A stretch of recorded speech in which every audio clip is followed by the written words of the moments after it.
Yeah, I got shit in it already. Yeah. No, it turned out really, really beautiful. Good job on that one. Is that Strawberry Skies? It's Moonstone and Strawberry Skies. Moonstone and Strawberry Skies. I swear to God, that Strawberry Skies. It's going to go down in infamy as the greatest dye ever made. Moonstone. It's pretty good too. I don't know if I have that one yet. I'm not sure. I don't have nearly the colors that Scott has, or you and Scott have. I have like 10. Yeah. I don't know. Right, okay. Kids have fun. Oh, you have to leave right now? No, but I gotta try to eat. So I gotta be there at 4, so I'm gonna eat a little something and get dressed and then roll out.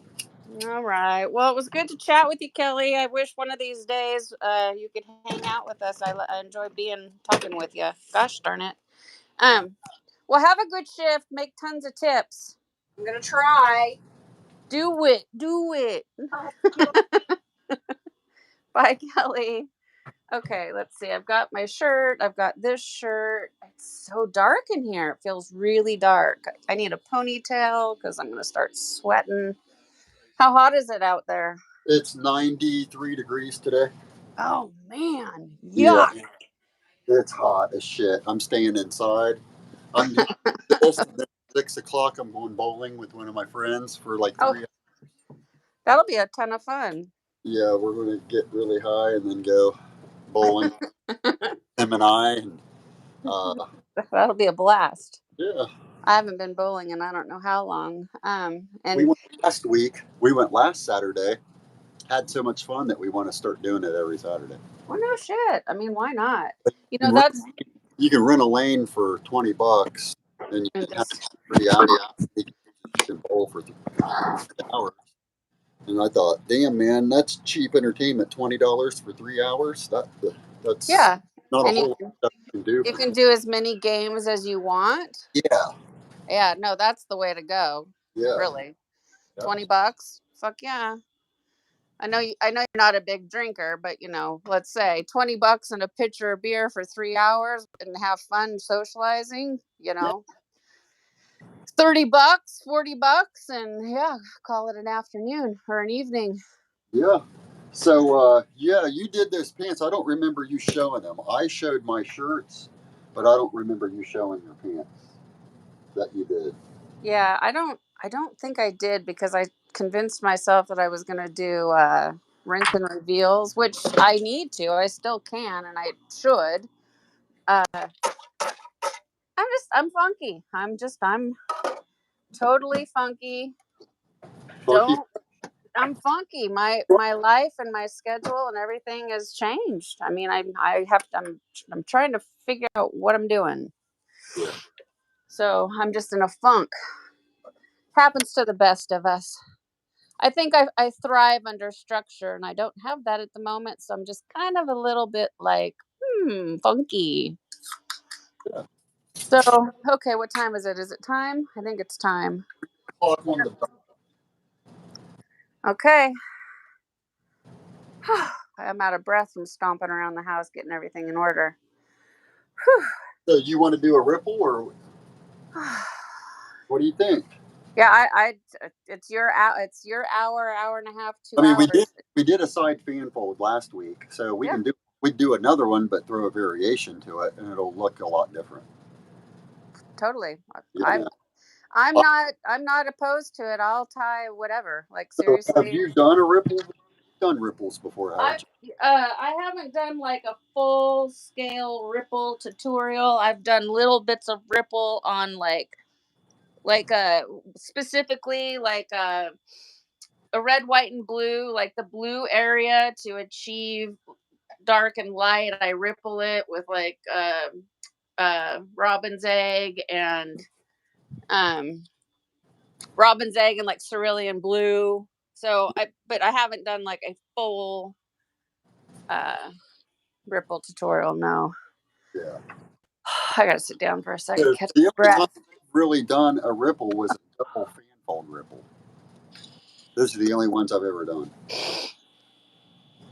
Yeah, I mean those probably showcase it the best. I mean, if you're doing a shirt, now if you're doing a large piece of fabric like a bed sheets or a tapestry, Uh-huh.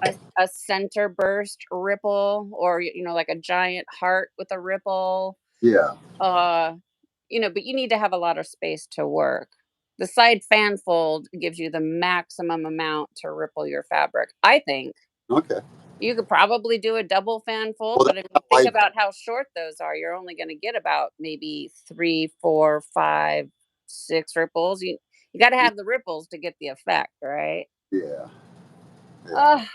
I had to So sit you for just a rack second. it? So you rack it then?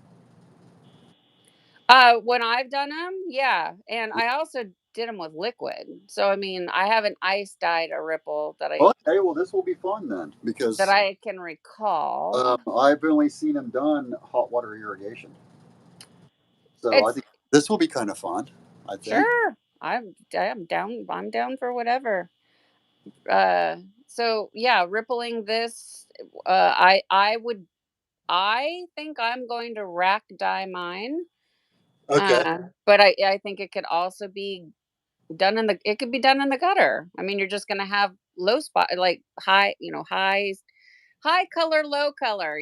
Like Yeah. like a muck dye. I mean, the gutter essentially is kind of in a way muck dyeing, Yeah.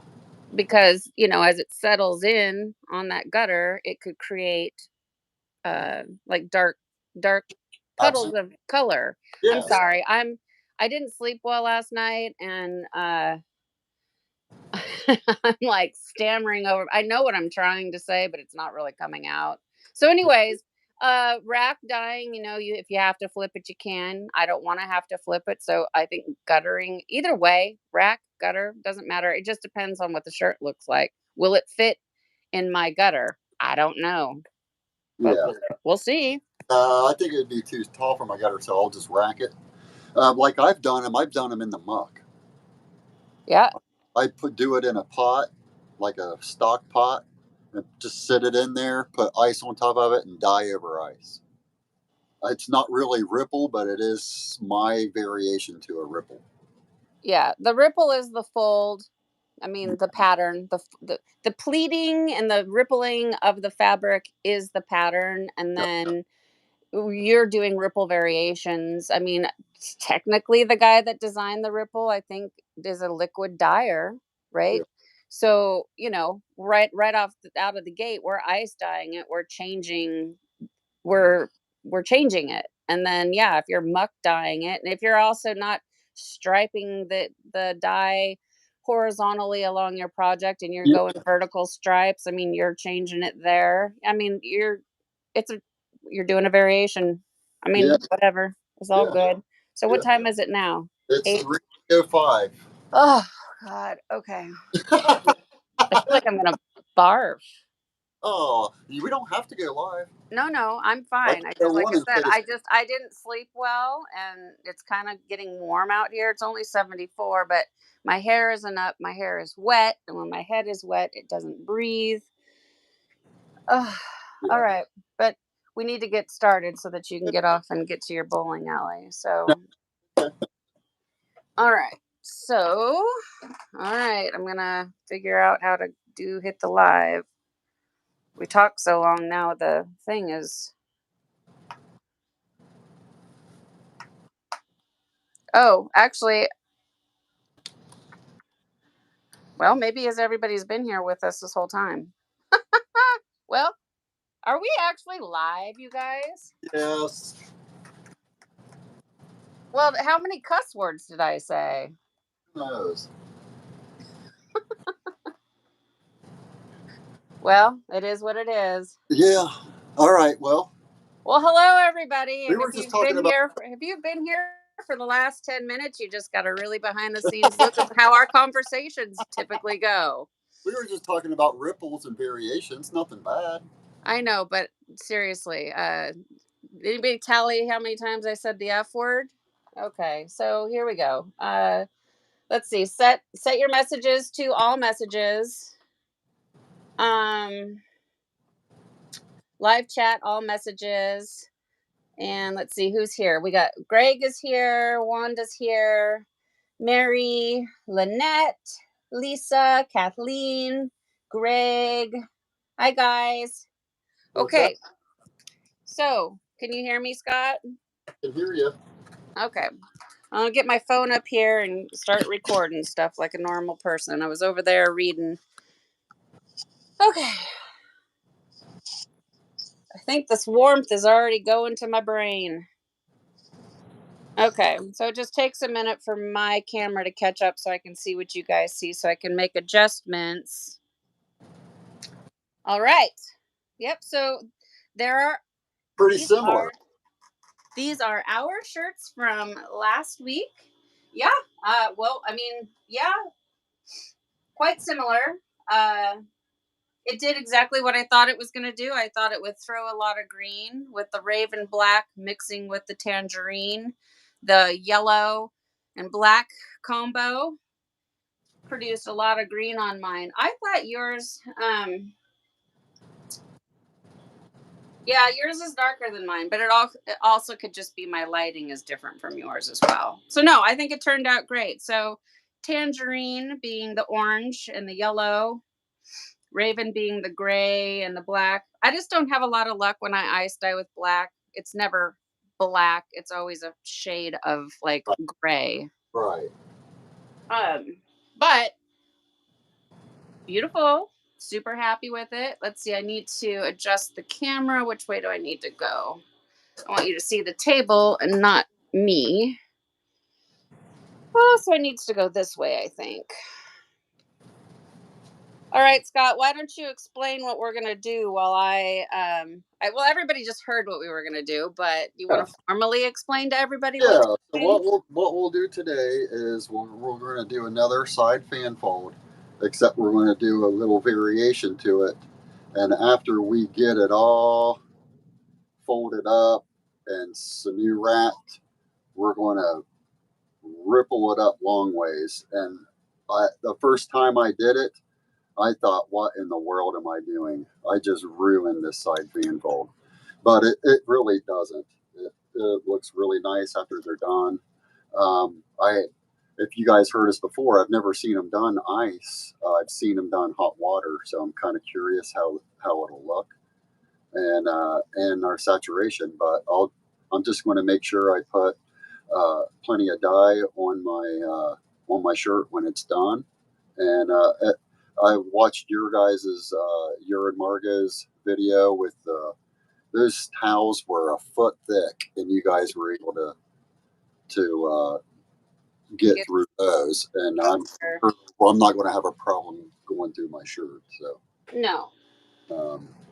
No, it's a ripple. It's a t-shirt.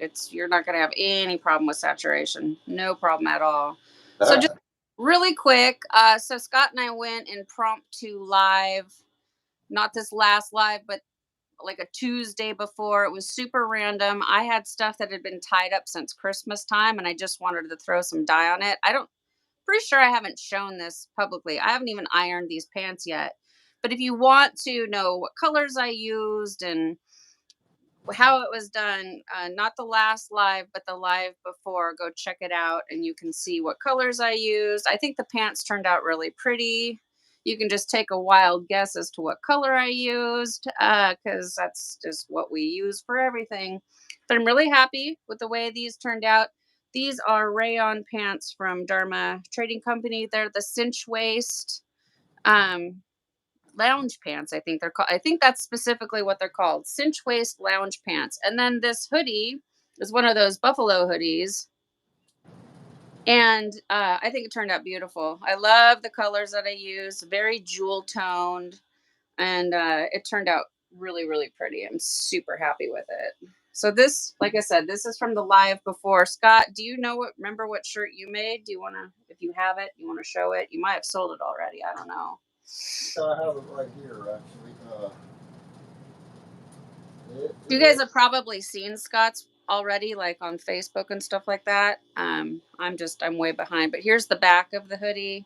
I love it. Like, look at how pretty the dye crept up underneath the sinew lines and made these really pretty, like turquoisey colored lines. And yep, love it. Love this hoodie. So pretty. So this was Tall Deep Scrunch, and it was Enchanted Sunset. Is that what we did last time? Yeah, that's You right. were Because you. doing that, and I did two That's different right. Yep. PDFs. Nope. One was this Enchanted Sunset, and this is by Happy Cat Tie-Dye, and then this was the other one, and I think it was just a strawberry. It was Strawberry Skies. Yeah, it's all coming back to me now. That's right. Because I was dyeing up two things, and so it took me longer than you. So you were able to make two. You were able to do two things. Yeah. Gorgeous. Yeah, I love the Tall Deep Scrunches with Strawberry Skies. And, Yeah, it's pretty. It really showcases all the colors that are in there, doesn't it? yeah, my attic's so hot that everything just gets bright up there when I batch. And I've been batching a full 48 hours, even at like 100 and it's 100 degrees up there right now. Well, you definitely don't have to do that, No, but I just let it go. I know. Look. I have something that's been batching over there for 2 weeks. I mean, like I just can't bring myself to get the energy to rinse it out. So it'll be fine. I'm just saying, at 100 degrees, heck, that's the whole point. You can speed it up. But I'm a 48-hour girl. I figure, the ice is cold. It's got to melt. The project has to warm back up to temperature. That takes a couple of hours, right? So. And that's the back of the shirt.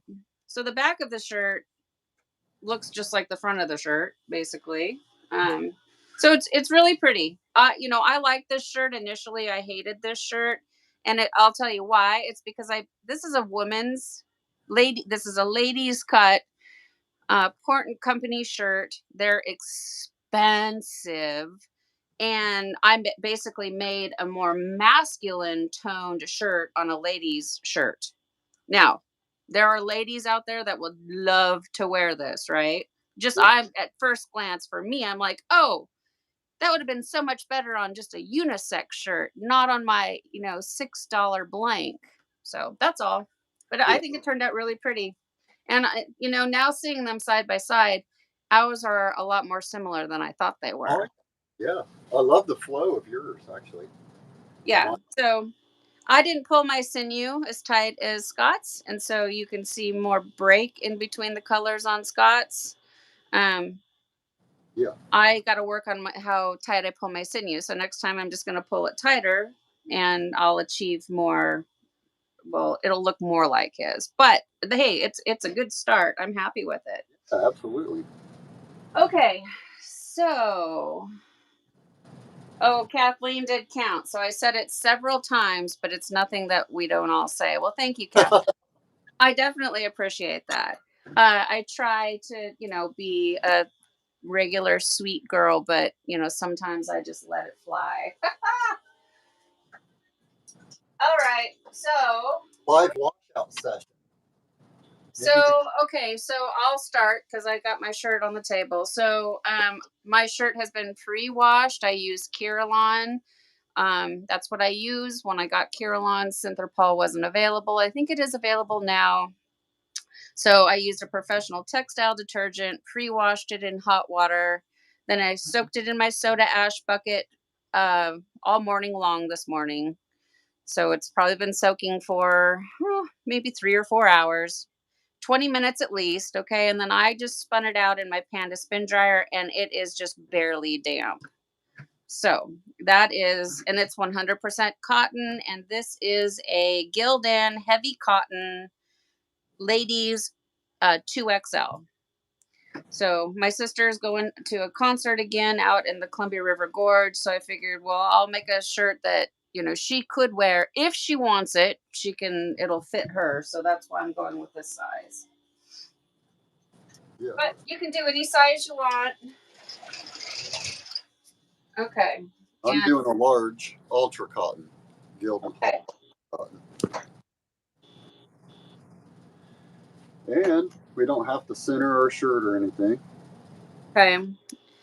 My shirt just happens to be inside out because it was inside out from the pre-wash. It doesn't matter. if you need a specific pattern, like if you need the pattern to start on a certain side, you probably want to do it right side out or flip your project, but that could be confusing. For this, it doesn't matter what side it starts on. No, I split my shirt inside out because I like my my center being on this side, but that's why I had to flip it inside out. You like it on what side? The Yeah, right side or the left side? weird. It seems weird folding on. Well, if I'm looking at it, the left side of the shirt.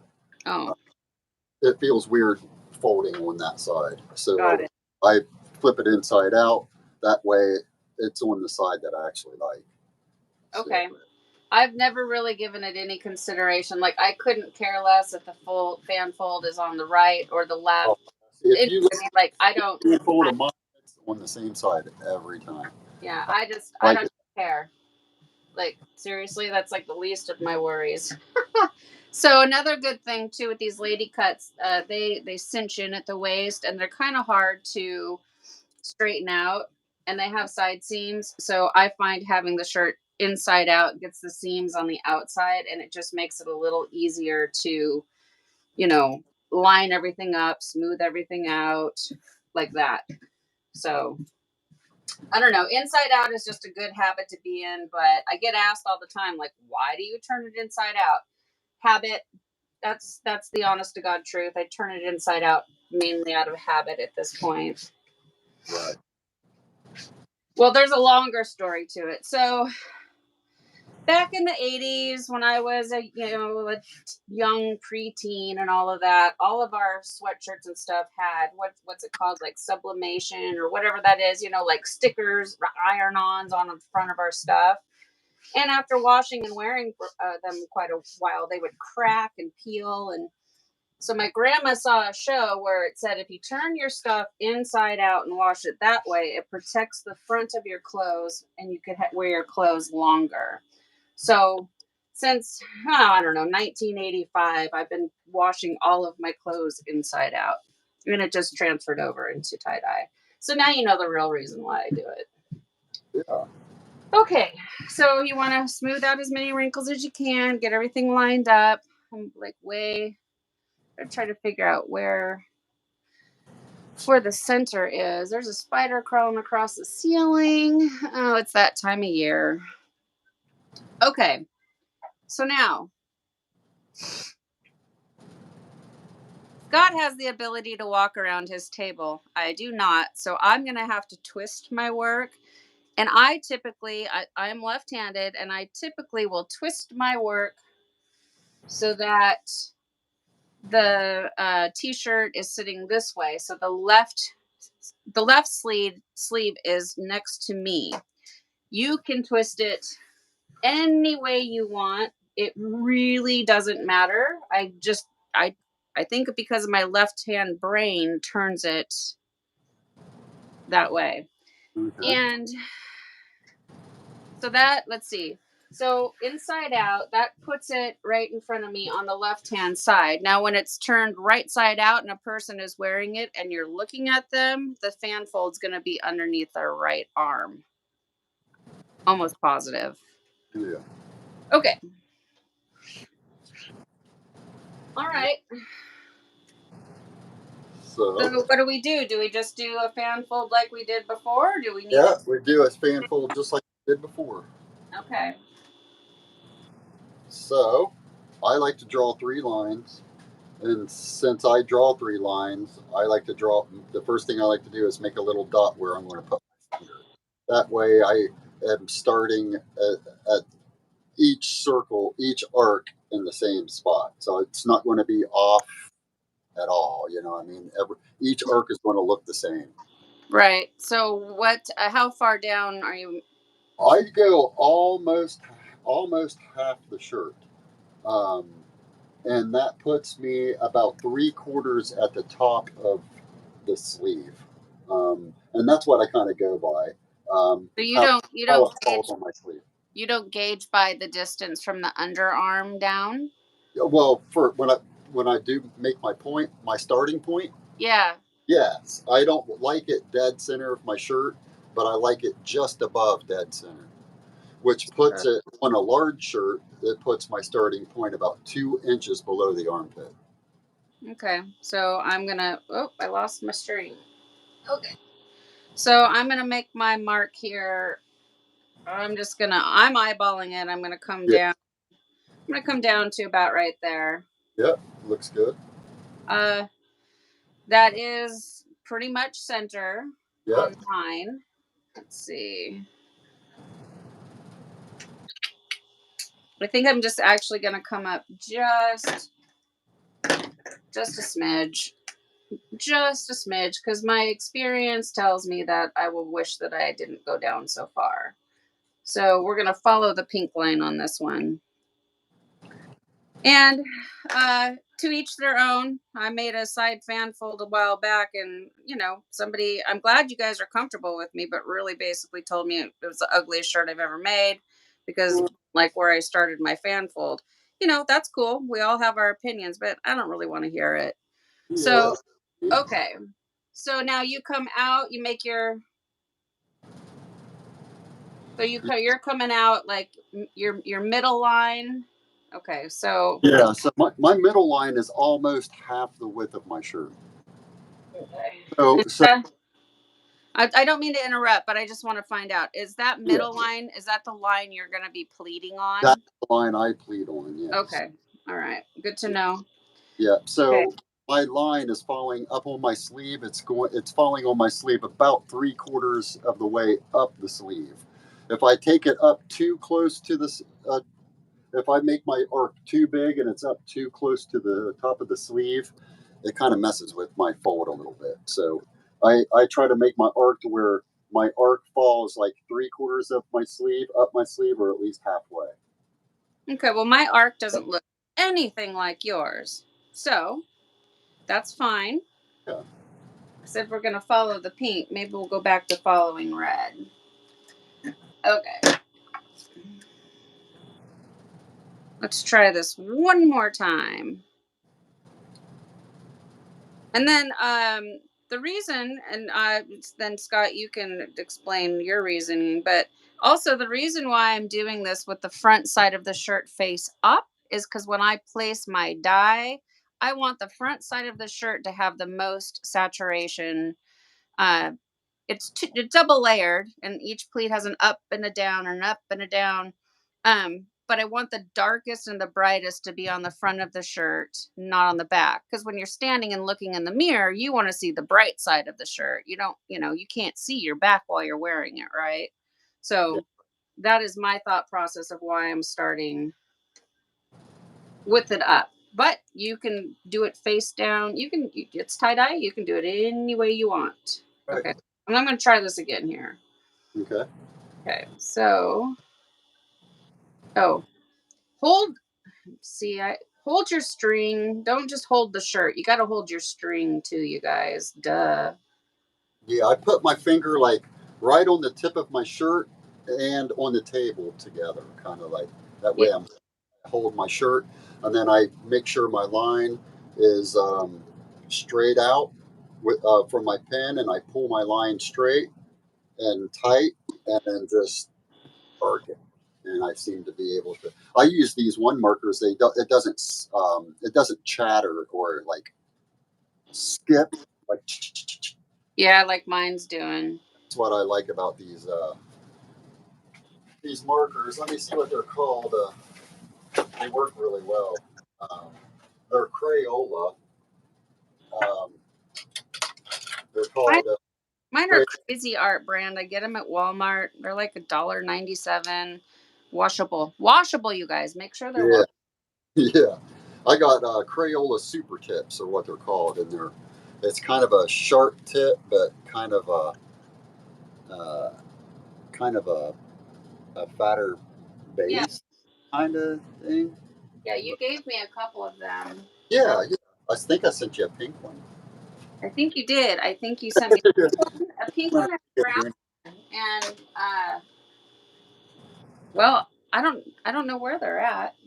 I mean, they're around here, obviously, somewhere, but I couldn't tell you at this moment. Like, if I had to go grab them right this second, Uh-huh. I would not be able to find them. Okay, all right. So, so that was just me.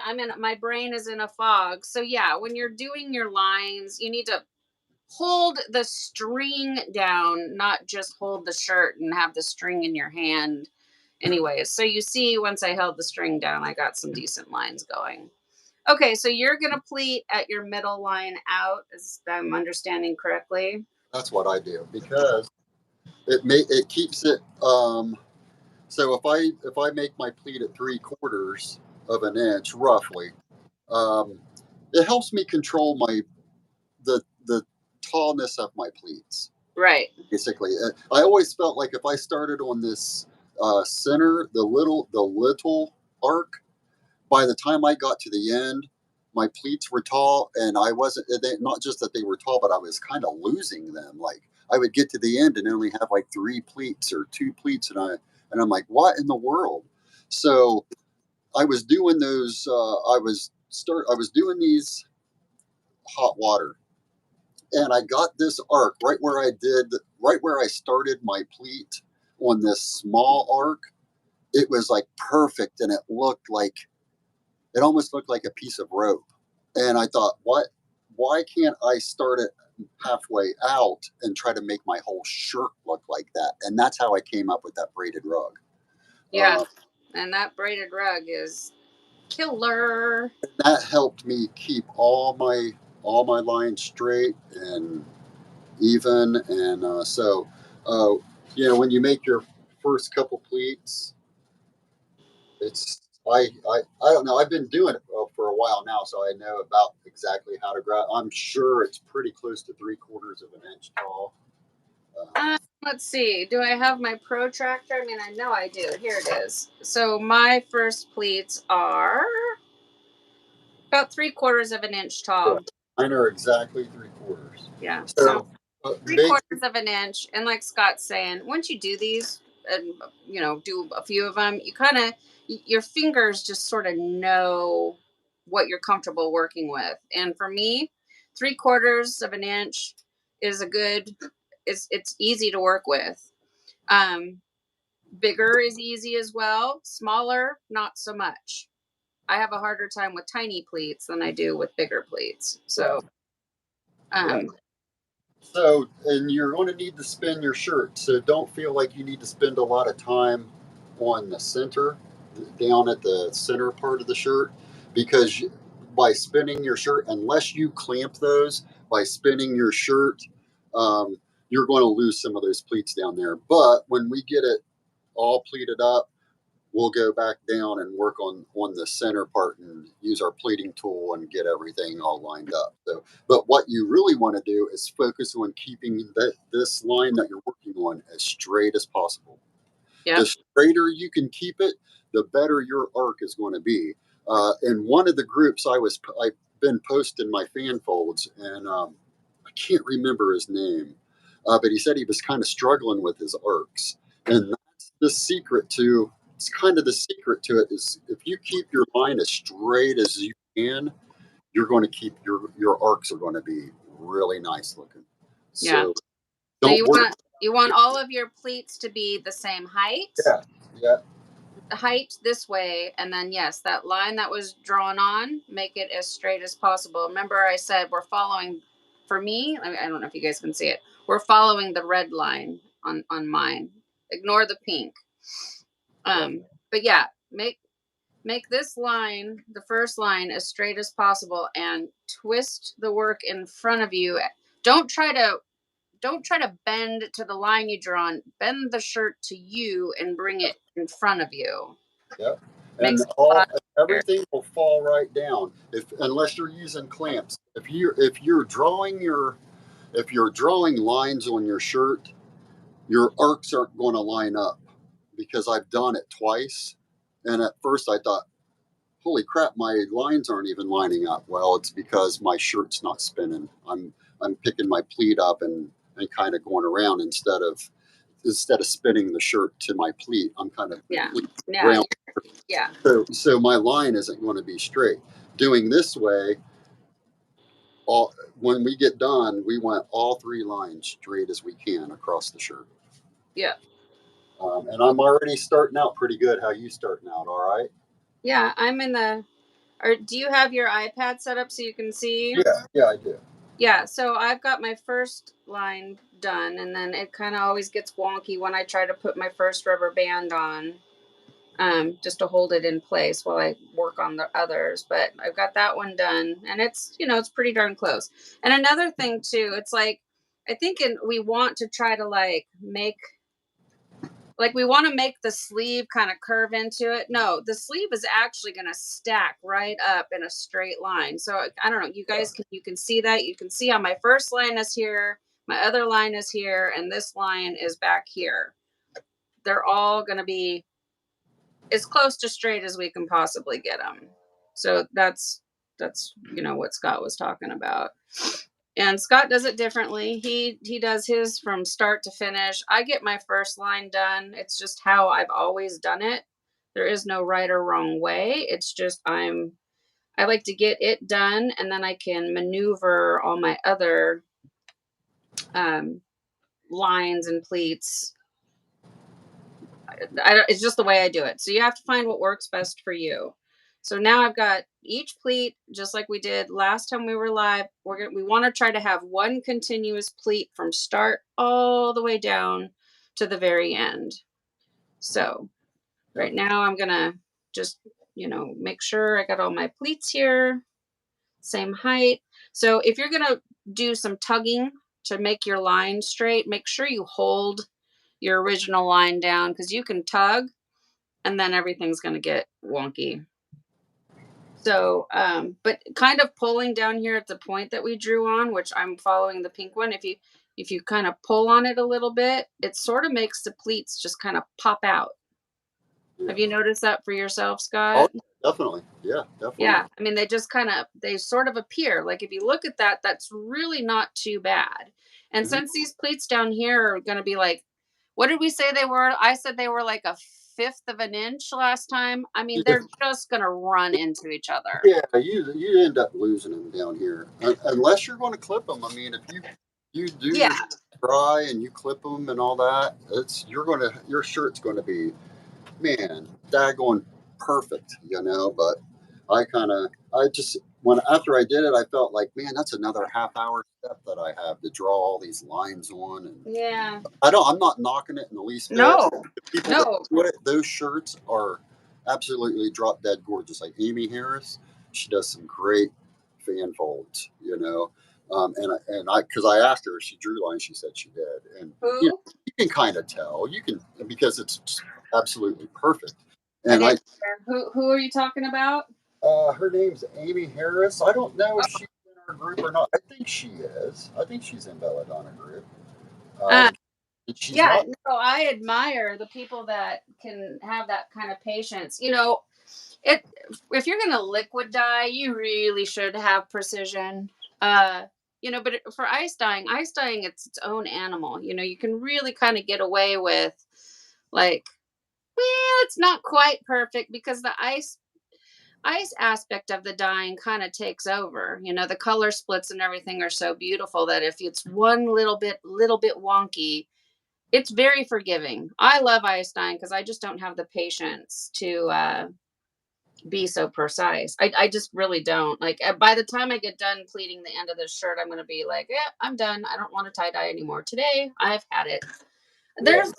I have a third pleating tool, and I think it's in the kitchen because I had to wash it. But these pleating tools you get from www.boredomwithjen.com, and 3 sizes: small, medium, large, and they're perfect size for pleats.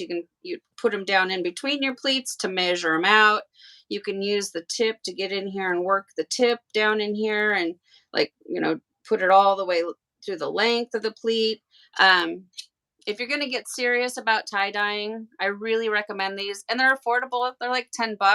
The amount of money we spend on gizmos and gadgets, like, this is a must. This and the sinew puller and matching caddy set.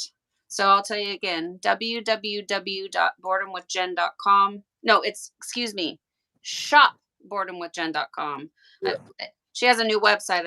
I have to remember. So shopboredomwithjen.com, and down in the description box, there is a link that'll take you right over to her website. Everything that I use for tie-dye is down there, you guys. And a lot of things that I don't necessarily use anymore, but once did, like I used to do much more liquid dyeing than I do now. So all the bottles and just everything is down there. Everything I've ever purchased and used is down there. Okay. So now down here where they're starting to get a little bit smaller is where I kind of lose my mojo. Because they're small. These pleats are, gosh, let's see. Let's just see how tall are they. This line is just right under a 1/2 inch. So they're tiny. And you guys see on Instagram and stuff, the liquid dyers that are making all those really like beyond incredible pieces of art. Their pleats are a 1/2 inch or smaller. Could you imagine having to pleat like that every single project? I'd lose my mind. Seriously, I would be. I guess you get used to it, but like, no way. No thanks. You have to have a special kind of personality to have the patience for all that. Yeah. Okay. So I'm going to just give you what I've been doing down here at the end. This is how I do my fan folds. I'll make sure my line's straight. And then once I get towards the end, I just make a kind of a fold and then pull it up and make my line straight. Go down here at the bottom, but then when I get to the end, I grab my shirt and just kind of give it a pull, and it makes my pleat, and it just kind of forms my pleat at the end. So that's why I do everything at once, and it just kind of seems easier that way, really. Yep. And that's just it. So for all of you out there who maybe have never made a side fan fold before, you have to just find what works best for you. For me, doing it in steps like this at this time is what works for me. I don't make these all the time. So I haven't really tried to press myself to learn and do it any other way. I've got all the little binder clips and stuff like that. And maybe one of these days I'll really spend time and try to do like the drawing and make it more precision. But for now, this is how I do it. And everybody's got to find their way. That's right. Like my pleats are a little bit buckling tall on the top, so I'm kind of mashing it and I'm making it do what I want it to do. There you go. And it looks pretty all right. And I'm just securing it with baby hair rubber bands. Hi Brandon, I just looked over. Amanda's here. Brandon, Amanda, has anybody else joined in? Ashley. Brandon, how are you, man? Hello. I need to pull my iPad closer so I can try to join in on the conversation a little bit. So Brandon, we're doing a ripple. We're gonna side fan fold it, and this time we're gonna ripple it. So it's another variation on the side fan fold. Scott had a great idea to do that. I'm sure most of you have seen my wig video, the one that went viral. It's the same exact thing. This is what I did. I pleated it up just like this, and it's all about dye placement. And same thing with what we're doing today. It's about the pleat, then the ripple pleat, and then our dye placement. Yep. So, but this, you guys, this is the foundation of the tie-dye, right? So we've got to, spend the time getting this as near to perfect as possible. Takes a little time, and then the fun part comes. That's why I always say, now it's time for the fun part. We get to add the dye, because that's really the only part I like to do. If you guys all could just come over here and do all my pleating for me, I'd be in heaven. Now, if you, I'm the opposite. If you would come over and do my dye placement, Yeah, that I would be in heaven. I would seriously. It would like be so awesome if I lived near you and Kelly, because yeah, you could do all of the pleating and then Kelly and I could just have fun playing in the dye and just making all kinds of fun stuff. Oh, ouch. I hate it when I snap the rubber band on my fingers. That hurts. I know it does. But yeah, so no, I don't enjoy pleating because I just don't have the patience for it. And that's, why do I always make spirals? Well, I said this last time because spirals are quick and easy for me. They turn out really beautiful. And if you're going to play around with new colors you've never even tried before, well, I don't want to spend 45 minutes making some fantastic full to just then put ugly colors on it and ruin it, But on a spiral, if it only takes me 10 minutes, well, heck, go for it. Throw some color on there and just see what happens. So that's why I like to play with spirals when I'm swatching out my dyes. Get to see what they're going to do during ice dyeing and don't, spend a lot of time in the pleating process. Yeah. Yeah, Greg says if somebody would come over and do the editing for me. Greg, I hear you. You guys, I'm sorry. I've been absent. So yeah, editing takes so much time, and I'm not complaining. It's just we are moving into our gardening time around here in the Pacific Northwest, and so my mind has been really shifting gears towards like kind of like outdoor gardening and flower planting and getting everything pretty because winter comes and everything gets messy. And so I've been doing a lot more outdoor activity, which is good because I need to get outside. I need some fresh air. I can't just spend all my time inside. So I appreciate you guys and all of your patience. And you guys know, right? You get in the ruts. You guys are tie-dyers. You ever just feel like, oh, I can't tie-dye anymore. I got to take a break. All the time. All the time. So it happens. So if you're new to tie-dyeing and you got all the stuff and you bought a bunch of shirts and bags and pants and then you're like, oh no, I've got all this stuff. Well, you'll come back to it. Just give yourself a break, just don't beat yourself up. Take a little break. You'll come back. When you first started, at least when I first started tie dyeing, that was a year and a half ago. I felt like maybe I should just get good at one thing. Did you Yeah. ever feel like that? Like maybe I should just master one thing and then move on to something else, like not just ice or not just ice or liquid or anything, but the actual pattern.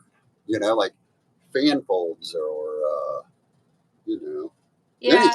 anything. I hear what your question is, and for me, my journey into all this was very different because I was immediately obsessed with making tie-dye, and I thought, oh, I need to share this because so I don't know if you guys know the story. So when I first started tie-dyeing, it was during the pandemic, like most of us, right? And I was bombarding my mother every day with piles of shirts. And, she was being sweet. It's like, oh, it's so pretty, but she couldn't care less. I mean, like, seriously. So I'm sending everybody photographs.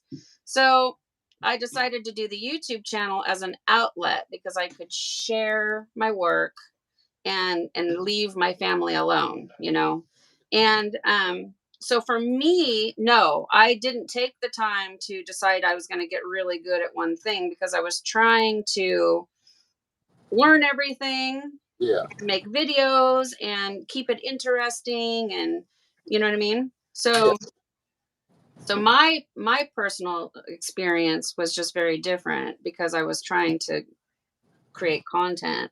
Yeah, see, mine's different because I wasn't. Yeah, ultimately, I didn't do that, but Yeah. um, I would say the one pattern that I really, though, the only one that you can see multiple attempts of me really trying to figure out was the wig wag. So, okay, now that's my story. So now go. I didn't mean to interrupt. I just wanted to finish my train of thought. The wig wag. I wanted to master the wig wag, and I did. And then I moved on and haven't made one since. Really. Yeah. They're terrible. I hate making them. So yeah, for your I've never journey, tried to make a wig wag. you haven't made one yet. Uh-uh. Well, you should. I mean, you're making one right now. Just a matter of dye placement, and those really need to be done with liquid in order for them to turn out Yeah. the right way. And yeah, liquid dyeing, not so much. I'm not a fan. But yeah, so I mean, yeah, you've had a different approach. I mean, you have not had, and I don't have to do YouTube videos, so to take me with a grain of salt. But if I just made a Strawberry Skies shirt every single video, people eventually would be like, well, I don't want to see another Strawberry Skies shirt. Yeah. I'm just using that as an example. Right. Greg, same thing. I mean, Greg has, as much as he probably only wants to do a Strawberry Skies shirt every single time, just because why fix what isn't broken, right? That stuff turns out the most beautiful. But, people want to see different dye combinations. Yeah. So, right, Greg, are you still here? Yeah. So, all right. So I'm down at my end, and my pleats now down here on this line are the typical. Well, they're not as tall as they were from the last shirt we did. They're about an inch. So, I mean, they're going to be taller. And this is where I always have the most trouble, like trying to get that one pleat from start to finish with all these sleeves. And I should probably start at this part first, like get the hardest part out of the way right from Jump Street and just be done with it. But I always save the hardest part for last. Do you guys do that too? Because like this one continuous pleat, now that I've pulled it up, is, yeah, it's like 2.5 inches tall. So what I'm going to do right now is I'm going to flip it over on its side. That seemed to work pretty well last time. Uh-huh. Yeah, I remember that. Actually, I had a tall pleat last night, and I did the same, and it worked perfect. I was like, wow, that was pretty cool. I gave the advice of doing it. I never even tried it myself. Yeah, if I could just get a couple of them, like the couple of the tall center ones, if I could get those kind of laying nice, then I think I can sort of like accordion pleat. Oh, I hate this back part, you guys. This is like the no fun part for me. This is where I start to lose my. That's why I like to do my pleat the whole way up. And so now I'm not even really messing with it a whole lot. Now I'm using my tweezers and getting all my lines level. But are all my pleats the same height? But that's about it. That's all I really need to do, and my line stays pretty straight. So. Yeah, I always lose it down here in the sleeve. It just is what it is. And the main part of the pretty pattern is down there in the center, and that's where the eye is going to be drawn in, is down, at the main part. Right. The sleeve, I don't know. I look at most of my work, and the majority of my like shoulder and opposite shoulder and sleeve, it always just it's more of a blur than anything else. Okay, so Kathleen Scott said, so how tall at the outside line? The outside line, my pleat is, the outside line of mine. God damn it. It's 1 3/4 inches. What did I just say mine was? Mine is Two. Measuring about, well, I'd say right here. So mine are an inch and a half. And they might be a little bit collapsed in there a little bit, but I mean, they're not. I mean, as you can see, here they are, but yeah, they're tall, real tall in comparison to the rest. All right, so now I have secured mine with tiny baby hair rubber bands, and you're also using rubber bands. Okay, and yours is a lot wider than mine. They always are wider than mine. I don't know. I guess mine is taller than it is wide. Like the top of mine is only measuring 1.5 inches wide, and Scott's, yours looks like it's 2 inches wide. At the top, at the very top. No, of like the top, like the across the top, all the pleats. At Like, the top line, the very back line, it's 2 no, inches. no, the flat. Your whole project. Because we have that delay, you guys, so he can't see what I'm doing. So mine is measuring about 1.5 inches wide. Yours looks like it's about 2 inches. Yeah, it's 2 inches, and then my line that I pleated on is 2.5 inches wide. So. Yeah. Well, it just I don't know. I really don't know why his is wider than mine. Mine is, like I said, mine is more like tall than it is wide. But as you just saw, our shirts turned out pretty similar. So, do you have your phone plugged in? Amanda was. Oh, no, thank you, Amanda. Thank you, Amanda. Don't know what I would do without you, girl. Oh, my goodness. Seriously. She's on top of it. Okay, so I just plugged in. Okay.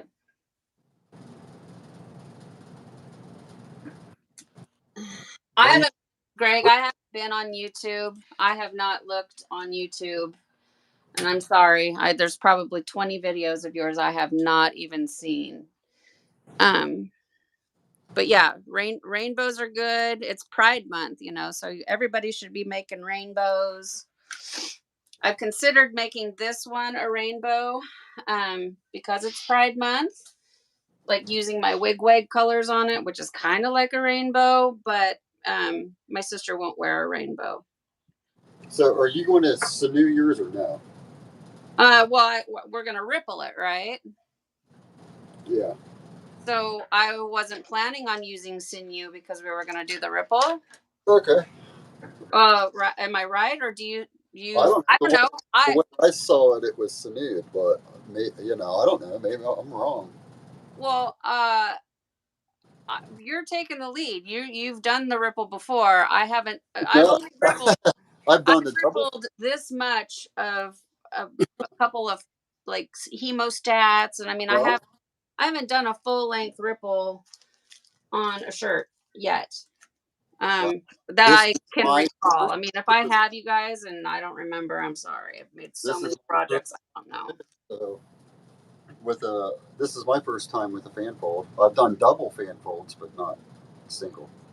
And so, I just on mine. That's my first one. My first rubber band is just kind of too big here. Okay, so for the ripple, how do you do it? Like, I mean, I know how I do it. How do you do it? Like, for me, I'm just going to take it, and now I'm going to just start to ripple it up. So we're going to.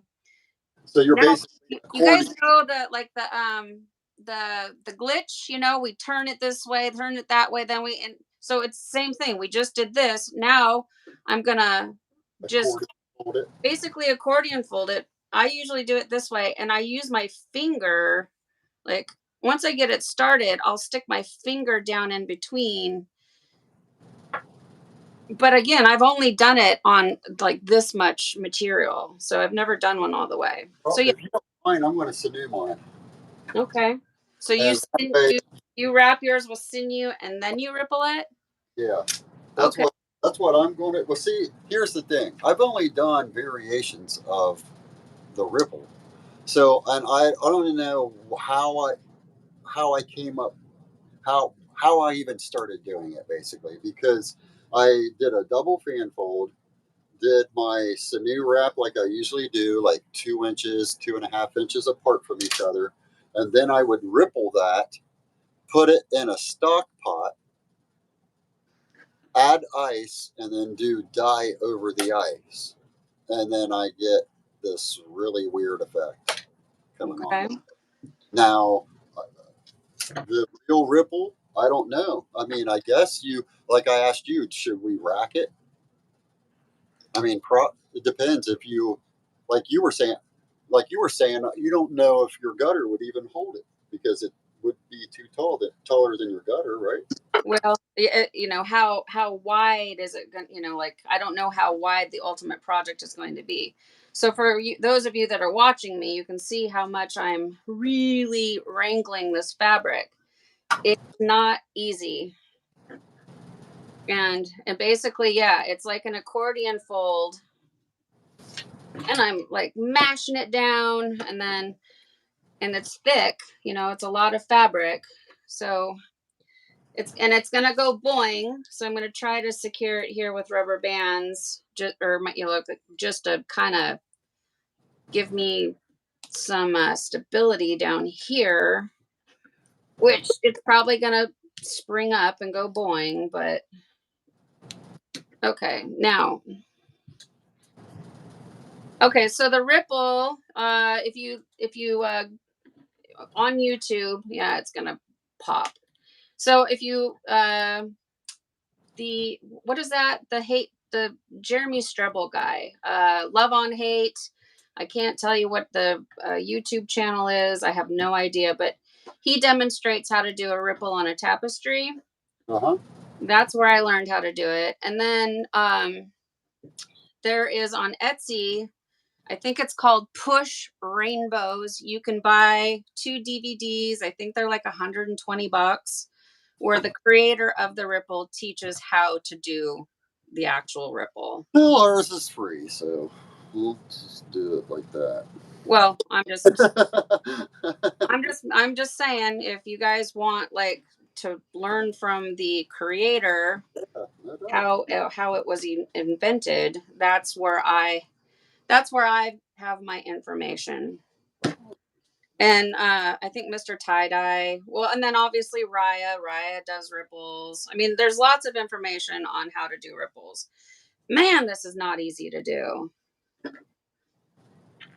But it's basically essentially an accordion fold. And maybe if I was to unrubber band, you know, the horizontal ones, oh my God, it might be easier, but it's gonna go boing. I know it.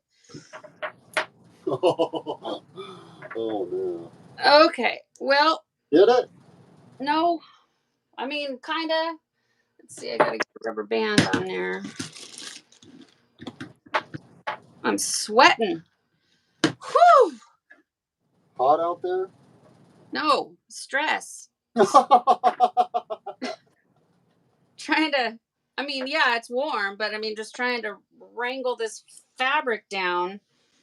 Okay. Oh, come on. She's gonna say, whose idea was this? Well, what's mine? I'll tell you that much. So I'm going to add sinew to mine, and it's going to be maybe a chore to ripple up. It might help me keep everything together, though. It's definitely hard to say. Down here at the end where the pleats are taller, it's not wanting to really accordion fold so great. But I mean, you get the gist, right, guys? So if I can just somehow get this rubber band around it, and then I maybe then try to fix things up a little bit. I mean, that really is all there is to it. You do your side fan fold and then accordion. I knew it was going to happen. It did. Dang it. Okay. So, but it's still there. I mean, don't like start completely over. I mean, your side fan fold is still in there if yours goes boing like mine just did.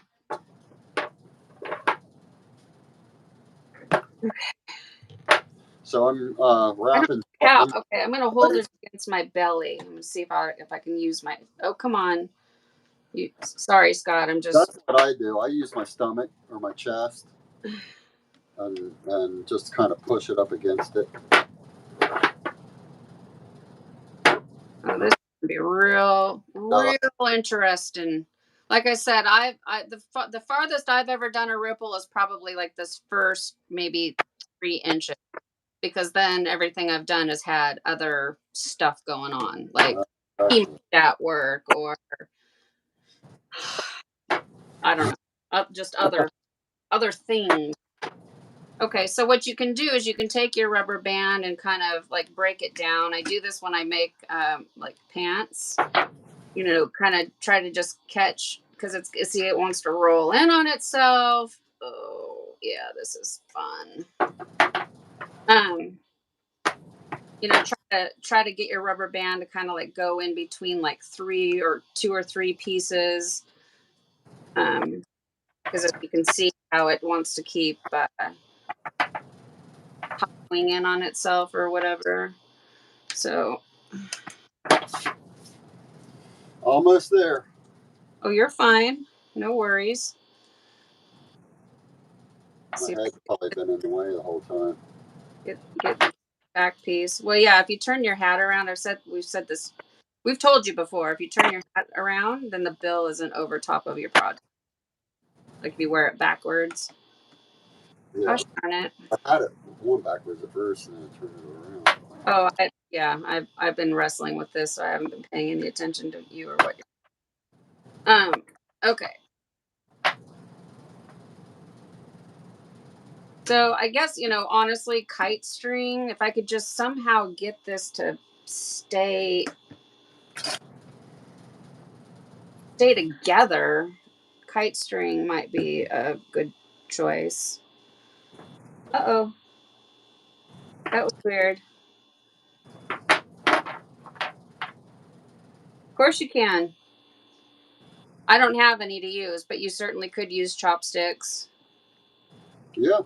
You could use it. I mean, it's whatever you want to, your imagination can come up with. Okay, well, here I go. I'm going to try mine here. What do you secure yours with? I'm trying to secure it with rubber bands, and it's not working. I usually use my sinew here and make a big cinch knot. Like a big one.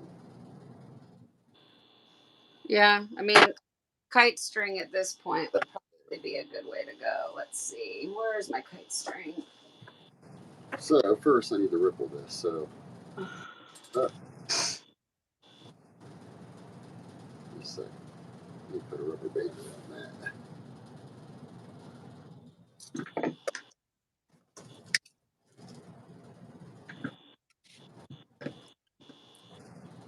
Getting it? No, not really.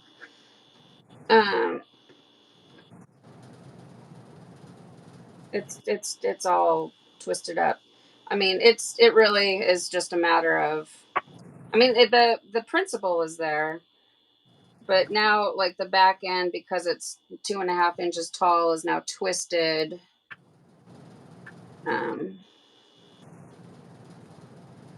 Like the pleats are no longer. You want your pleats to sort of fan out like this, and maybe having mine banded is not a good idea, because the pleats should be like fanning out. Yeah. I'm using like the glitch as the analogy because that's just the most recent ridiculous hard to do thing we made, and you make a couple of these and they turn out. I think it's going to be real easy to do, but like I said, I've never made a full length of an entire shirt, and I really don't know how I'm going to get this secure. The rubber bands were not working at all. So, okay. I wish I had like 2 pieces of concrete to smash in between here. Like bookends. I could bookend it in between somehow. Yeah. Okay. All right. Anybody tying up with us and having the same amount of trouble I am? Scott's gonna just like put a slip knot on it and go, bloop, see, done. See how easy that was? Okay.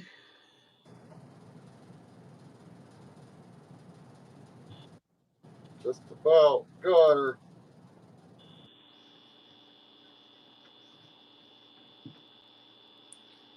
Well, I officially hate this project. Okay. Oh, I'm just not even gonna lie. It is causing me like it does not want to cooperate. And I don't know how I'm gonna get it secure. Like maybe get that rubber band back on it, then I can maybe tie it off with string. I don't know. Let's see. Oh, come on. So I'm trying to use one of my big rubber bands that was stretched out with heat, like when I apply my electric blanket. It's one of my favorite rubber bands, all big and stretched out. And if it could just kind of just stay without wanting to roll in. Well, see, this is why making videos is good, because all this sound effects I'm giving you right now, because it's not working, you guys don't have to hear. yeah, I luckily got mine. Awesome. I think the sinew actually helped keep everything together. Oh, good. So you guys try Scott's method. And you don't even have to wrap it tight. You know what I mean? You don't have to do it the exact same way what I did, where I wrapped it twice and pulled it until it cinched and all that. Just use it as a rubber band. Do a soft pour, an easy pull, just Right. to hold it, you know. Okay. I wish I was there to help you. Yeah, I wish you were too. I could sit there and hold it, and you could just tie her right up. I just need this rubber. I just need it to quit.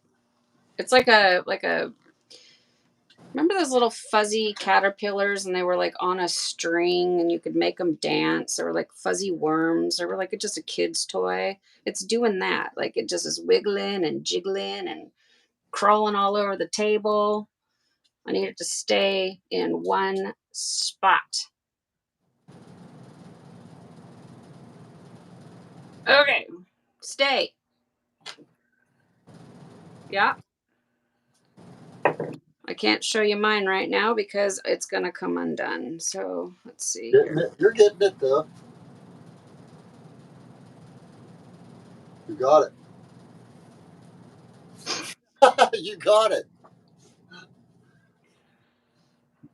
Yeah. Well, don't speak too soon, Yeah. because I got to get some string around it a couple of What times. colors do we want to use, Amanda? What do we want to go with? Imperial purple. Imperial purple. Oh, anytime we ask for colors, she yells Imperial purple out. I love it, man. It's every time. So what do we But want to? Kelly didn't have it, right? Wasn't that the color We that? didn't. Well, we got it because it was yelled out every time we asked for colors. So now I have like a pound of it, I think. Yeah, I feel like that was like our joke. Like, do Yeah. Imperial purple. Kelly was like, I'm going to order it.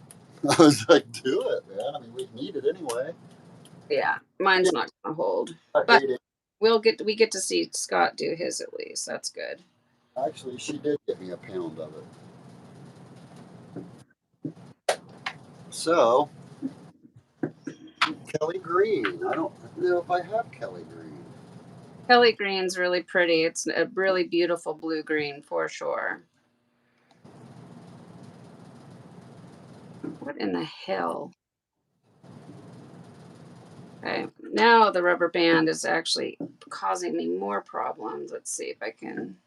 Do you guys have mosquitoes already? We have. I got bit a whole bunch trying to water the garden, and it's like seems so early because it's been so dry. It's like I don't even know where they're coming from, and I'm massively allergic. I got bites all over my arms. Yeah. Kelly Green.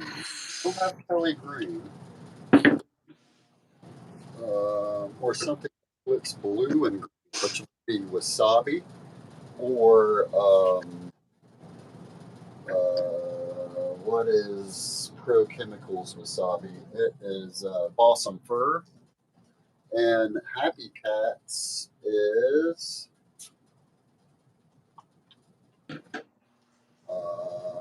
I just did it. I just posted it. What was it?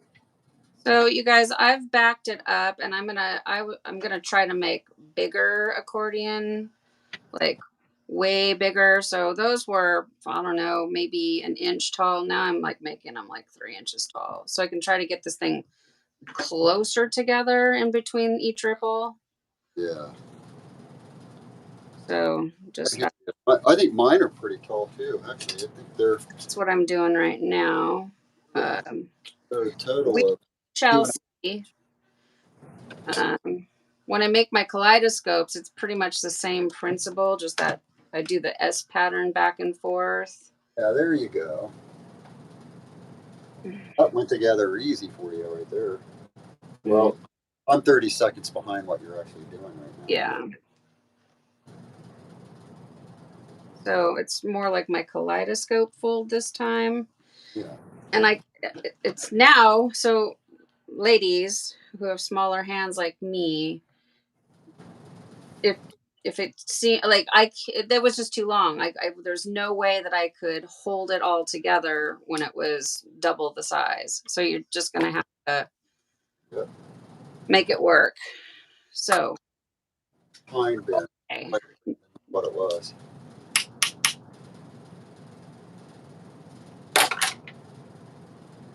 Pine berry. No, wait a minute. I was thinking of better blue green.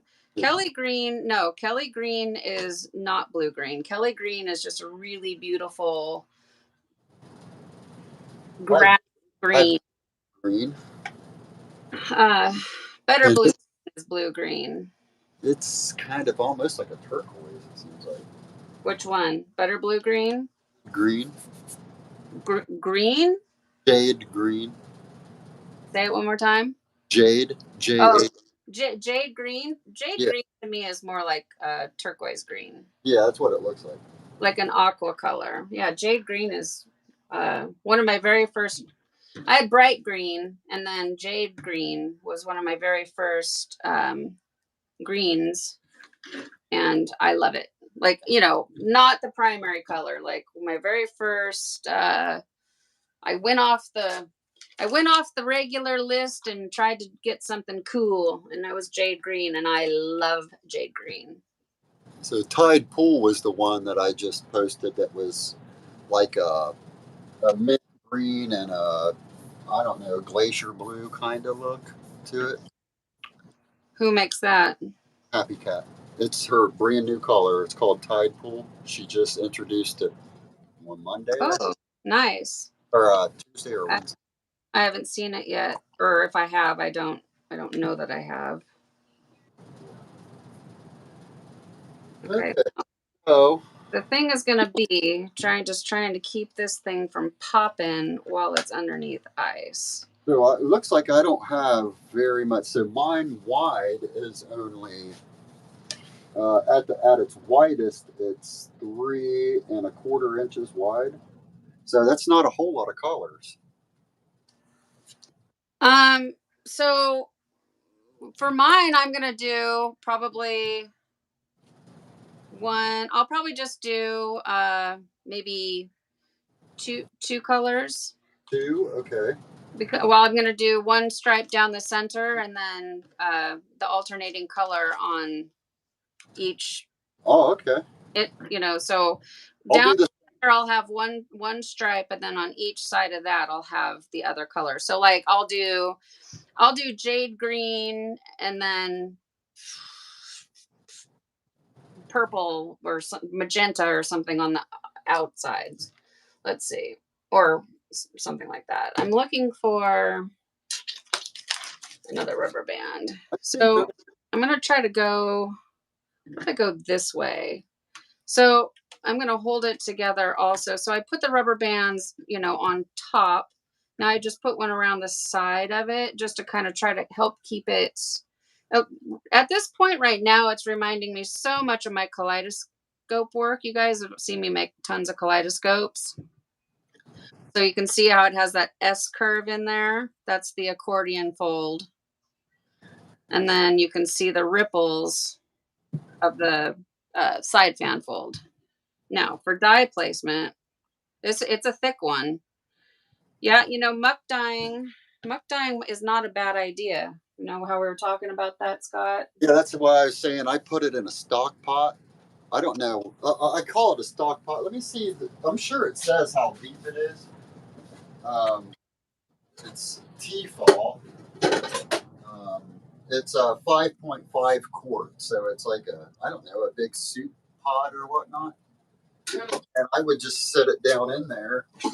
How I did it, I set it down in there and then filled it with ice a little above it, and then just did one color and let it sit in the muck. Actually, I kind of cheated. I would let it sit in the muck till tomorrow, and then I would. I actually thought about boiling it with the muck water, but I didn't do it. I poured the muck water out and then just filled it up with boiling water. And then when I opened it up, I actually had white spaces in it, which the white space is what I really liked about it. But Yeah. Okay. do you think we like could? a saucepan. Yeah. Do you think I could actually saturate it just on the rack? Or do you think I'll have to flip it? I mean, Because if we're only doing 2 or 3 colors, flipping it wouldn't really be an issue, I don't think. no, because you would, let's just say, so I'm gonna do, I don't know what I'm doing, but I'm gonna do jade green down the center and raspberry on each side of that, and then tomorrow when I flip it and it's like there's no saturation, you can easily just go jade green down the center and raspberry on each side of that, right? I mean, Right. Yeah. it makes it super simple. Yeah, like I don't know. I'm having like this feeling like, should I rack diet or should I muck diet? Because like I just said a couple of times now, this is really, really reminding me similar to my kaleidoscopes and how I make them. And a lot of times I muck dye them. But then again, a lot of times I don't. It just kind of is like whatever. Yeah. I kind of like the idea of rack dyeing it so that I can control the saturation. Yeah. Because like I've never had one fully saturated.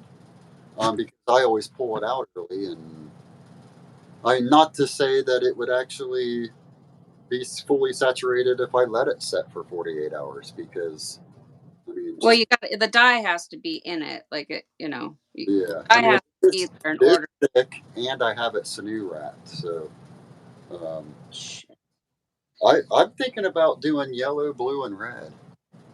Does that that'll seem, be fun. that Yeah, seem weird? I mean, that way the yellow and the blue will make green, and then the yeah. blue. No, you'll be making a rainbow. See, remember I said that in the off chance that my sister might wear this shirt, I can't do anything with a rainbow. She won't wear it.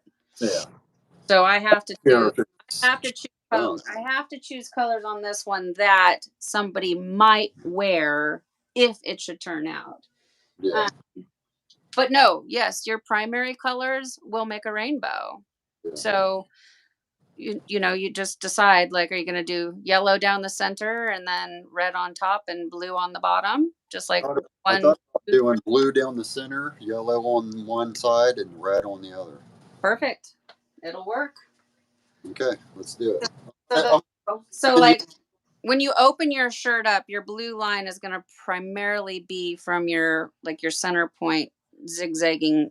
It should zigzag, like this across the belly, and then your yellow will be across the chest and shoulders, and then your red will be across the bottom, and kind of zigzag back and forth. In theory, that's what it should look like. So whichever color you put in the middle is going to be your most prominent looking color, in theory. Yeah, I'm going to use Living Yellow, Azure Blue, and Oxblood Red.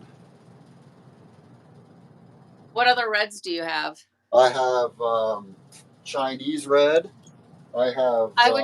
I would do Chinese over oxblood. But go on. What else do you have? Mixing Red, and that's by Pro Chem, which is pretty close to Chinese Red. The only reason why I say okay, because oxblood splits down into turquoise and taupe, like a taupe brown. I don't want to do that.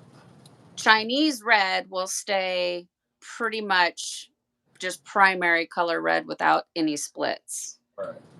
I don't only have a couple reds, really, because I don't really use red a whole lot. So I just have oxblood red, Chinese red, and then and my reds would be on that side black cherry. What is it? Dancing with raisins or something like that? Yeah, dances with raisins. Mixed red. See, I consider dances with raisins to be more in the purple. Okay. Well, I mean, it's more. I don't know. It is. You're right. It is. Well, only because it's more like maroonish and pinkish and. Okay. So I would definitely do Chinese red, lemon yellow, and then azure blue would be really pretty. It would be very. Okay. We'll do it. I'm going to go ahead and grab my rack here, my dyeing rack. Although, your oxblood red, if you just did a single color side fan fold in your style, it would be amazing. It is a beautiful single color ice dye because it looks like blood, like dried brown old blood. But then the splits are so pretty. Okay, so I definitely am going to be doing jade green on mine, and then I want it to be like pink. So I think I'm either doing magenta galactica or raspberry, because raspberry will throw some turquoise, and that might be pretty with the jade green. You guys got an opinion? I'm definitely doing jade green. Should I do magenta galactica or amethyst? What do you think about jade green and amethyst? No, I'm not. Well, are you talking to Scott?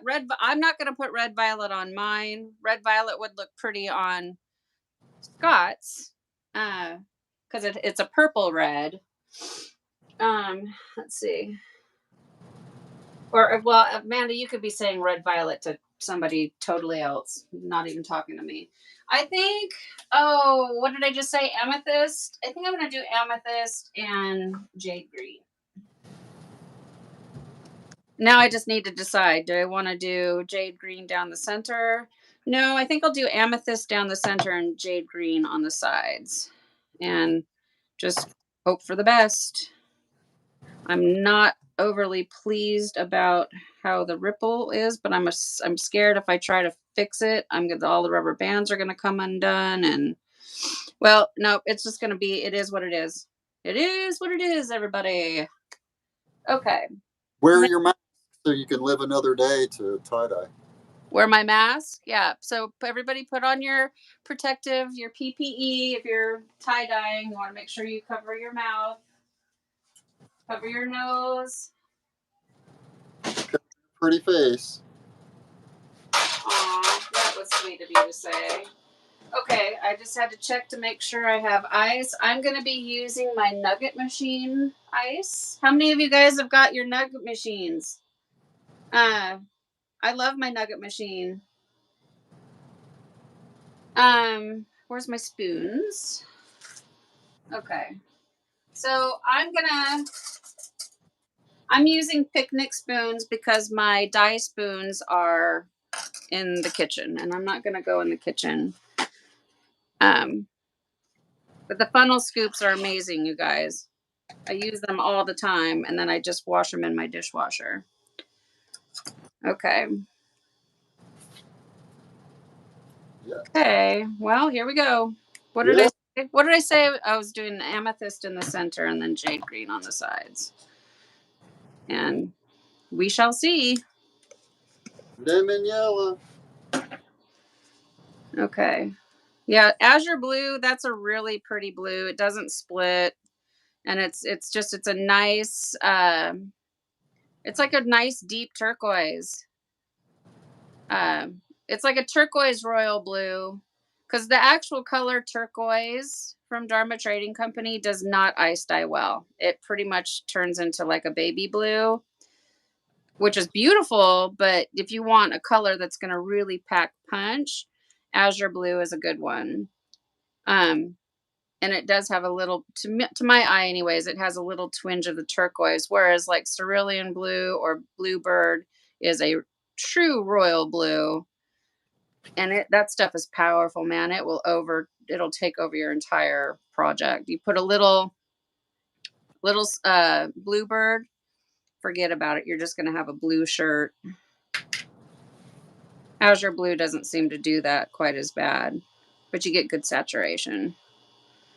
Okay, and I put it on pretty heavy because the shirt is so thick. Yeah. I want to try to not have to flip it over if I can get away with it.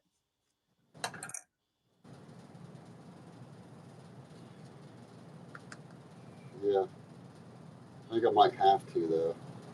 It's just the edges, I think, But Well, it's hard because it just wants to roll off. yeah, even with a damp shirt. Yeah. So I got mine. I think I want to do the same as you. I want to use my over the sink strainer. Yeah.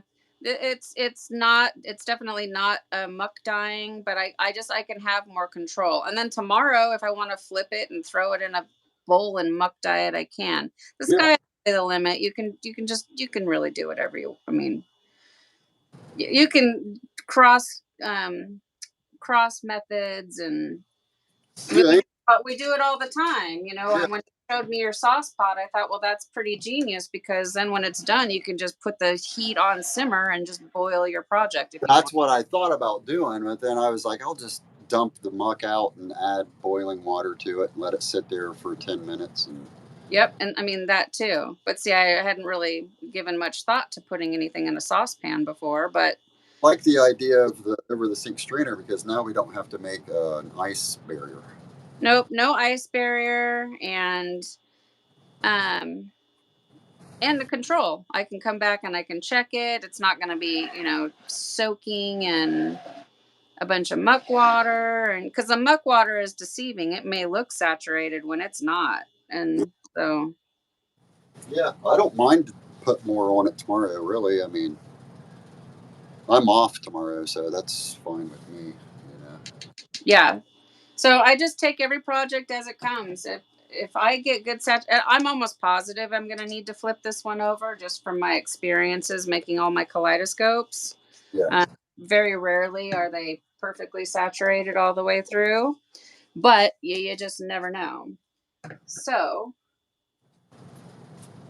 everybody, for those of you that are making yours, you really have to check your work and decide, like, it's early enough here in the West Coast. After the ice melts, I might flip it over this evening before bed. It just depends on what's going on. Yeah. The only bummer thing about using the over the sink strainer is I can't take this outside and let it cook because I can't close the lid on it. But that's all right. All right, I'm gonna go grab my ice. Okay. So I'm going to go ahead and make a little label here that is going to say Ripple, and it's on a large. My colors are lemon, azure, and Chinese. And this will be ready Saturday, Sunday, Monday. So that'll be my 48 hours. Wow, it sounds like the plane about to crash into the house.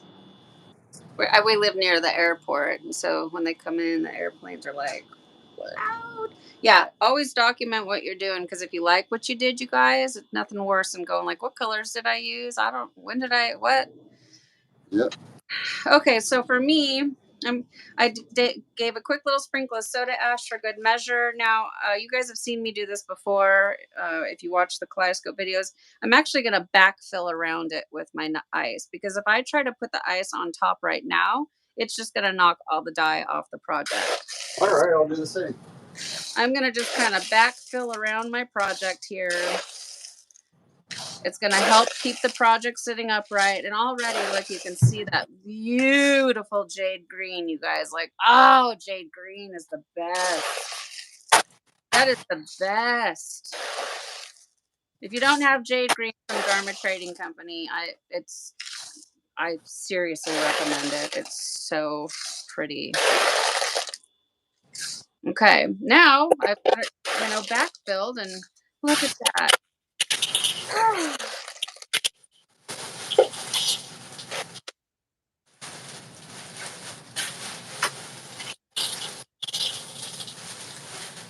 Beautiful. And now my little ice machine in about an hour and a half will be completely full again. And I know, because I do this enough, that I will come back and I will put another layer of ice. I just want to make sure that this is totally covered. But it's so pretty. So the amethyst is already mixing over here with some of the jade green and making like this really sort of purpley blue color. And oh, I hope this turns out because I love this color combination.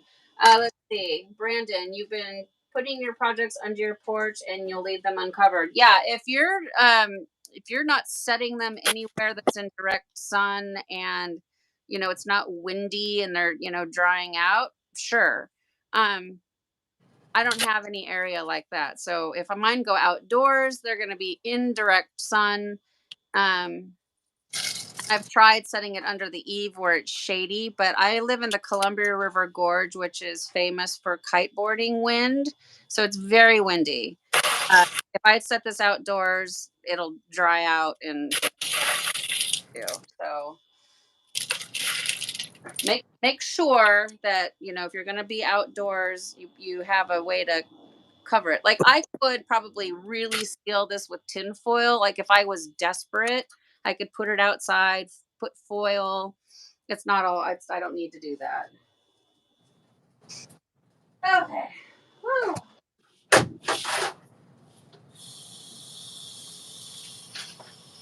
Oh boy, look at those jewel tones. It is fantastic. I love it. Now let's see. What do we got here? This over here. Oh, you guys, I'm so excited. Since I have you here, I was going to make an unboxing video, but I got you right here, so I might as well just do it. I placed my very first order from Dye Spin, and it's the horse colors, whatever, I don't know, but they're the ice dye colors. I picked two that I thought were really pretty.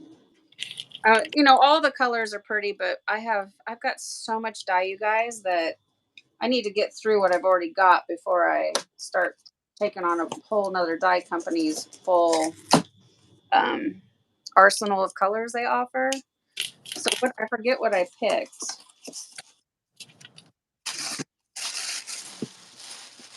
What do I have here?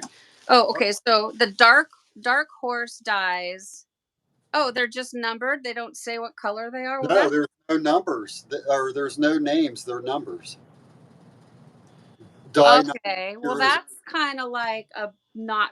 So I'm gonna have to figure it out. Okay, that's cool. So I got dark horse dyes ice number 4 and dark horse dyes number 1, and I think one is purple and one is green. And then it says here what a sample and of number 2.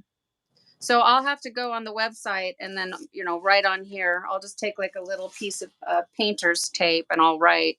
I'll come up with my own name because number 2 will mean nothing to me in 6 months. I'll forget what color it is. So I'll write probably like purple splits but yeah, I'm excited to try these out.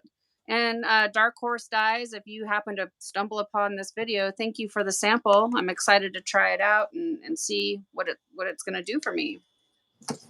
So if you forget to put a little bit of soda ash on top of your work, you can still sprinkle it over your ice.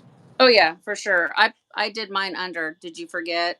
Did, but it's Oh well, I don't even add anymore. I don't. I mean. Well, the reality is you probably don't have to sprinkle soda ash on it at all. It's already been pre-soaked. It's probably fine, but I do it mostly out of habit. But I did it under the ice. Like, oh my god, that's so. You have a twofer?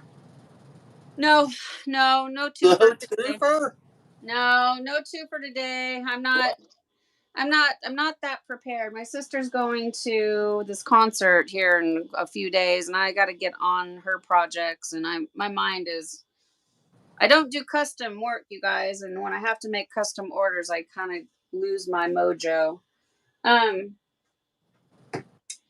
There was oh, can you guys just give me like 1 minute to walk to I got another box I want to share. Number 1 is purple and blue, and number 2 is baby sky blue. Number 4 is forest green, gold, and yellow. I remember we were looking at those colors, and they were just ridiculous. So, pretty unique. The colors I used were lemon yellow, azure blue, and Chinese red. That way I'm going to kind of make a rainbow with my primary colors there. So it's Pride Week, Pride Month, so might as well. Kelly went down to Pride Fest today at the park that we live right next to, and it was packed. And I've been talking about going to festivals and doing make your own tie-dye. And there was somebody down there doing it where you can go down and they already have it like spiraled up or scrunched up, and then you just add the dye. And me and Kelly have been talking about that, and someone's already doing it. So, but they're not. That's the only thing they're doing. They're not selling any of their own stuff. So I was going to do both. For people that didn't want to make their own, they could buy what I already had made up. But I'm just going to make my own and sell them. Okay, so I just have one more box I just want to share with you really quick because I want to make sure that I give a big thank you and a shout out to Cami Lopez. She's amazing. One of our tie-dye friends. So you guys know that I work with Dharma dyes, and I've been branching out into getting with ProChem. I've got a few of their colors, like, oh, what's my favorite one? It's the spicy plum. Oh my God, you guys, you have to get spicy plum from ProChem. It's like, wow. But she sent me Grateful dyes. So these colors are going to be new to me, and what a wonderful gift to receive. Thank you, Cami. I don't know if you're going to see this or not, but she sent me enough to where I can work on the playlist of their dyes. So I'll at least be able to make 1 or 2 shirts to start the list for Grateful dyes, like the single color ice dyes. So I haven't really gone through the box quite yet to see all of it, but I think there's like at least like, I don't know, like 10, 12, 15 colors in here. So I'm excited to be able to branch out and share, because I know a lot of you already have the Grateful dyes, but all I have is cheap violet, and it's beautiful. But like this is sea green, ice yellow. Oh, I think that might be ProChem. Ice green. So I'm super excited to try out their product. Ice blue. I mean, these colors just sound so pretty. Ice purple. So I'm wondering, I'll have to ask her, does the ice mean like these are good for ice dyeing, or does Grateful Dye have their own ice dye splitting dyes? Everybody's following Amanda's suit, and they're making dyes specifically for ice. Grateful Dyes is doing that. Oh, I bet you all of them are. Well, I mean, they should. Yes, absolutely. Every color they make, they should. Well, not every color, but like they should keep in mind what it's going to look like. Ice Sure. dyeing is relatively new. Like it's not new, but it's really like gone viral, let's say, in the last couple of years. So I think the dye companies are now taking notice and paying attention because lots of people are ice dyeing. But bubblegum pink. So I'm excited to play around with these. So Cami, if you see this, I want to say thank you so very much. It was safely sitting in the mailbox for about a month, and I finally got to go home and get it. And so I'm really excited to play around with those dyes. So yay! Thank you so much. How many of you use Grateful dyes? Do you use it I don't think you use it very often. Do you, Scott? I have one color, and it's busted black, and it is ridiculous. I love it. It is so cool, man. I've actually been using it. That you and I did the tangerine and raven. Other than that, I've just been using busted black whenever I do something, just Yeah. because it splits and I love it. It splits like black, purple, and Yeah, gray, and that's it's really pretty because Dharma's blacks don't necessarily split all that beautiful. Stormageddon is really pretty, oh yeah, but it's kind of more of a gray color. This is the Grateful Dye's cheap violet. I haven't even opened it yet, but I used a sample that I had, and cheap violet from Grateful Dyes is a very beautiful purple, and it reminds me. It's very similar to grape, but it does. I don't know if you want to call it a split, but it kind of has like dark blues that come off of it. So I'm excited to play with that. But other than that, I mean, I really haven't used their dyes. So I like Prochem's dyes because they seem more granular and easy to ice dye with, whereas Dharma's most of their dyes are more dense and chalky, like baking powder. So I'm curious to see what the consistency of Grateful dyes will be like. Because I like the more granular, sandy type dyes. They just sprinkle and spread easier for me. So yeah, yeah. so yeah, I'm excited to play with those new dyes. See what we get. And then I have some Happy Cat dyes. So Amanda Angel, she's the one that makes Strawberry Skies. You guys make sure you get Strawberry Skies. And then all of her colors are beautiful, but the one that we all love is Strawberry Skies. So if you're brand new to tie dyeing and you don't know what we're talking about, you want to go to happycattiedye.com and look at those ice dye or dyes made for ice dyeing. So Yeah. all right, well, I am done dyeing for now. It looks like you're about to make yourself another tall deep scrunch there. Yeah, I think so. Well, actually, because it'd be such a waste to use this container for only one dye. Well, Let me that's see if I what I thought. have a shirt. I'll be right back. They just take a second, so why not? But I like using splitting collars with these. And of course, you can tell I like using Strawberry Skies because look at it. I mean,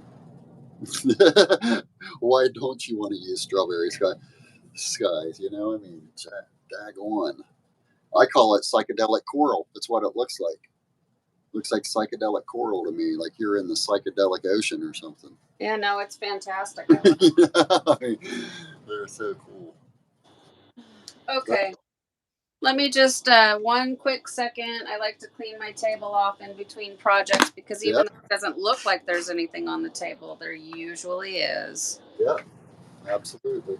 I'm just going to give it a quick wipe down and then just to utilize the container, the tote, I'm going to do two projects at once. And I'm also going to just do a tall, deep scrunch or I like to call them watercolor ice dyes. Okay.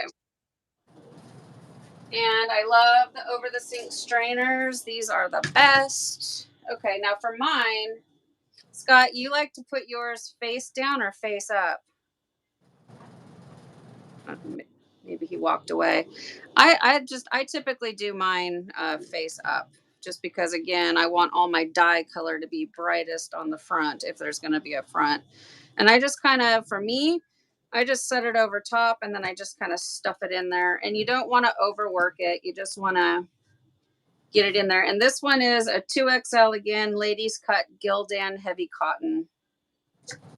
Yeah. I think I like the ultra cotton better, but I just have a bunch of heavy cotton. They're both good. The ladies cut heavy cotton, I don't have a problem with them. They're nice.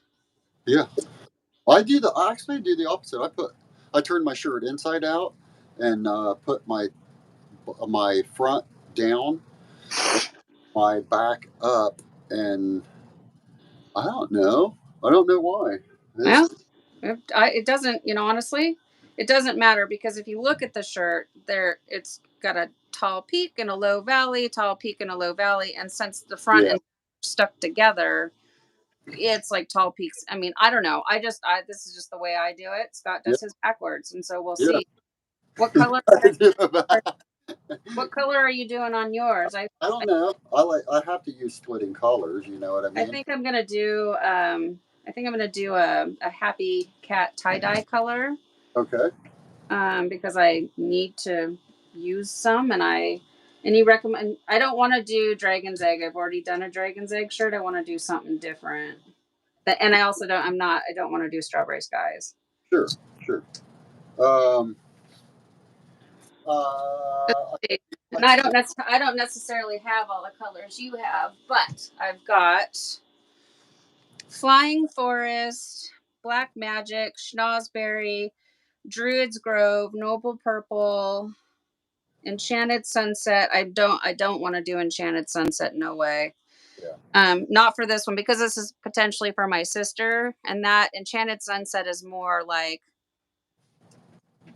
brownish kind of color. For her, she's gonna need something more like purpley, like that colorway. Yeah. So I don't know. I don't. What color is Druid's Grove? For that sounds like a Druid's Grove green is to me. green. Druid's Grove is green and splits like a little bit of yellow in it. Yeah, that's what it sounds like. Let me see. Where'd I put my blade? I've got other colors here. Let me just quickly look and see. I wanted to do an unboxing video for this for her, but You don't have cosmic energy, do you? I will put it back together, and let's see. I don't know. I might. I don't know. Let me look real quick. I'll use one of hers too, and I want to do either Hurricane Bay or uh, Almond Bean. I think. Okay, so it looks like she's changed her jars a little bit. Yeah. Okay. Good, Amanda. Awesome. So I have Moonstone. That sounds pretty. Moonstone is a new color, and it's basically that's your. I think that's your color. To be honest with you, it's purple and green. Yeah. It's I love purple and green. Okay. My sister also, she's a redhead and she likes green, but I think she would like something that's got more colors in it. But Amanda, I just want to compliment you on your new packaging. I can't get it open. It's packaged so well. Um, but no, having the tide pool, that's pretty. Having the sample sticker. Great idea. I love that. Brilliant. Very well done. Okay. So I think I'm going to try Moonstone. It looks very similar in the picture to Strawberry Sky. I mean, meaning like it's got the purples and the greens that I like. So I'm gonna do Moonstone. Okay. And now for this one, I'm going to be using my large ice.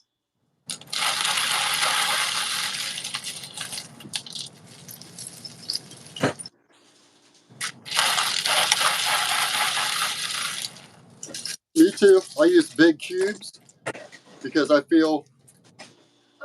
Excuse me. I feel big cubes give better splits. They'll throw off better splits. What did you say? I was over at the freezer. Bigger cubes. My cubes? What about them? Bigger cubes. Oh, big, yeah. Yeah, cubes that are on the big side. Compared to like pulverized ice or snow or whatnot, because I've done experiments with it before, and the snow will give it like when I did strawberry skies with snow, or like I pulverized my ice into like a snow. It made it kind of like purple on top, like it was all one solid color. And then all my splits were in the middle. And then I noticed when I was using these bigger cubes, I got a lot better splits. Yeah, I agree. That was just one solid color on top. It was the way it. I agree with you. When I do these watercolors, it's usually pretty much kind of the only time I use my big ice machine ice. I really use the nugget ice for everything. How big is the nugget ice machine? Is it as big as? Is it like our cube one, or is it like a countertop one? It's a countertop size. Oh, is it? Yeah, it's like the size of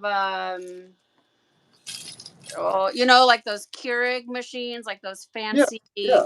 cappuccino machines. It's about that size. Okay.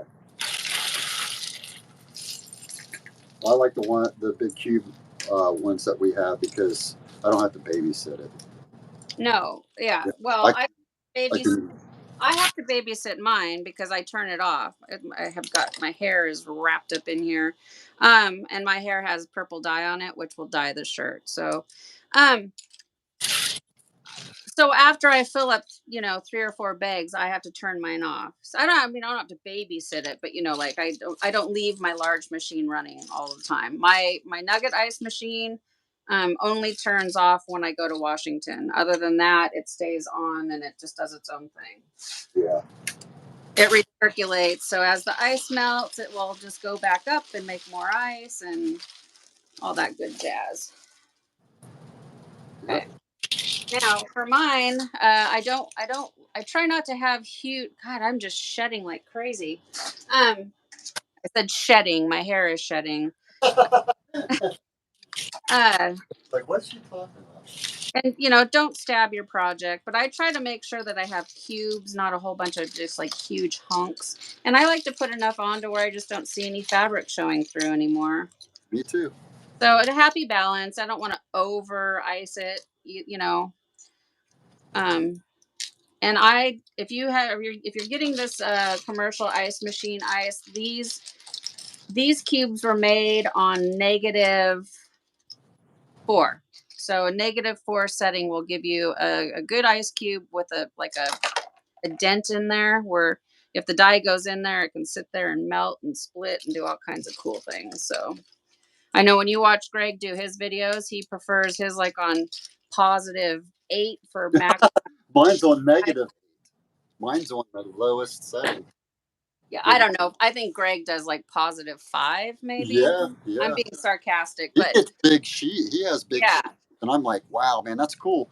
And I've thought about doing that, but I don't like to use it the fresh ice. I actually prefer it to be in my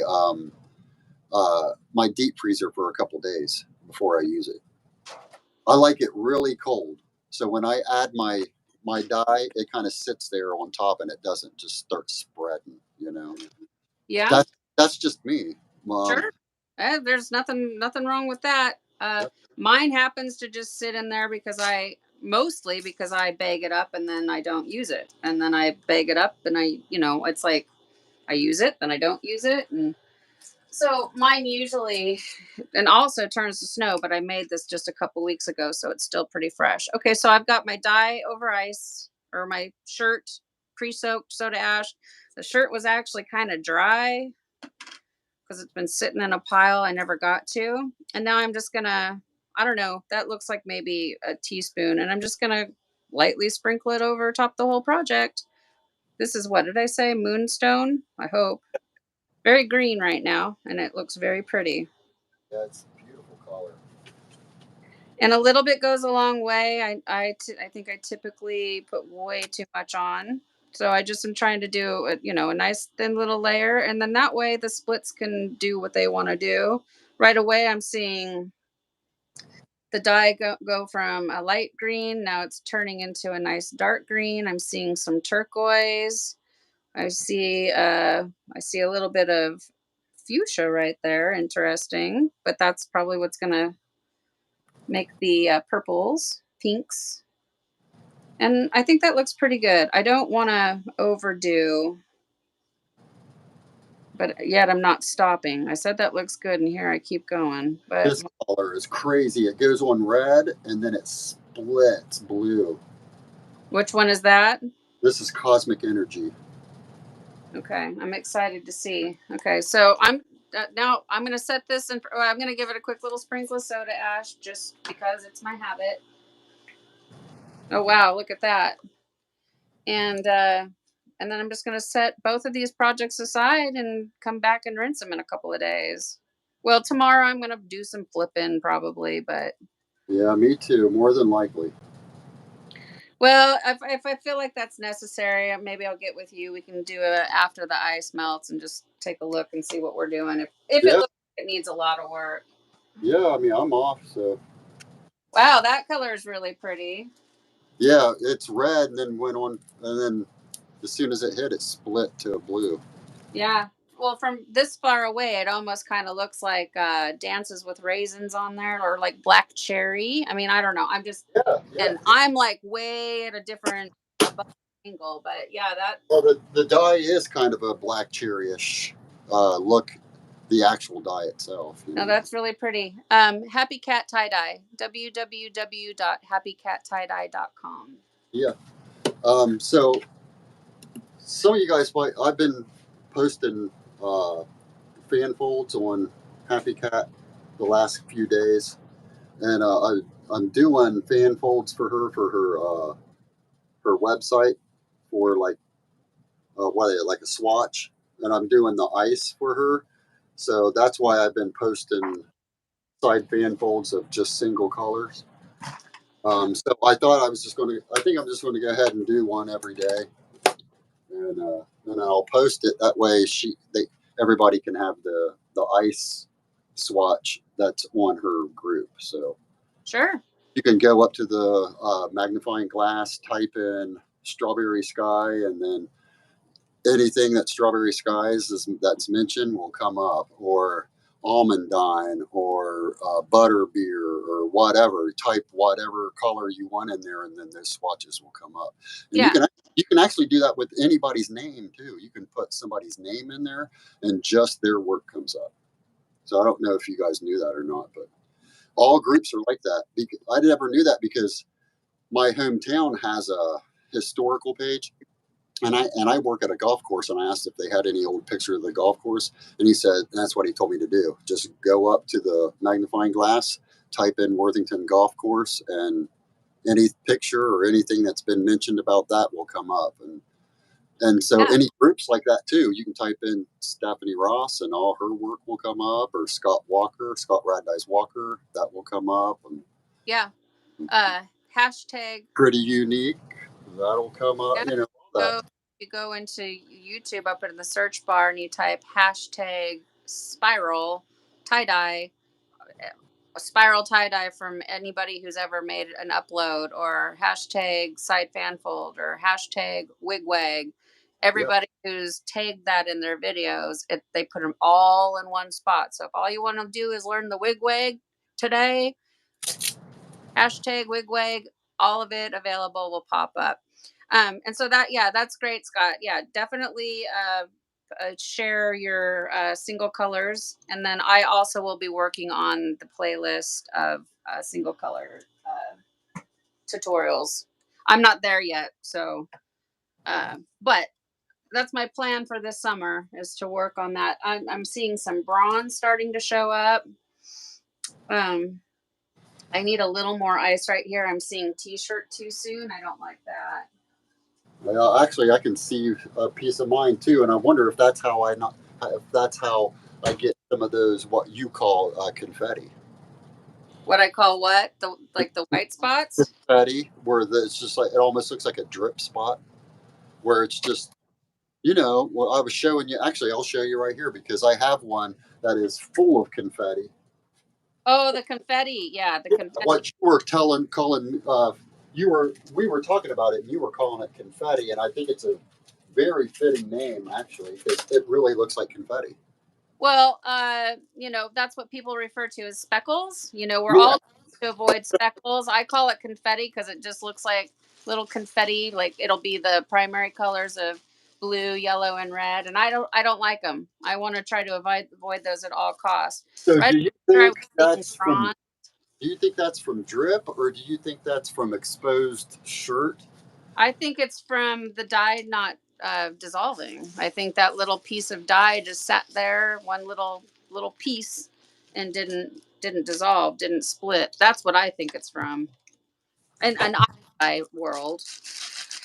Um, because that's for me that, or you know what I mean? Like it just, yeah, I think it just didn't have enough ice right there to make the dye dilute and split and move. And I don't know, speckles. We try to avoid them at all costs. None of Yeah. us like speckles, but you know, here's the thing. I see you guys say, "Oh, I got the speckles. It's ruined. How do I bleach it? How do I get rid of it?"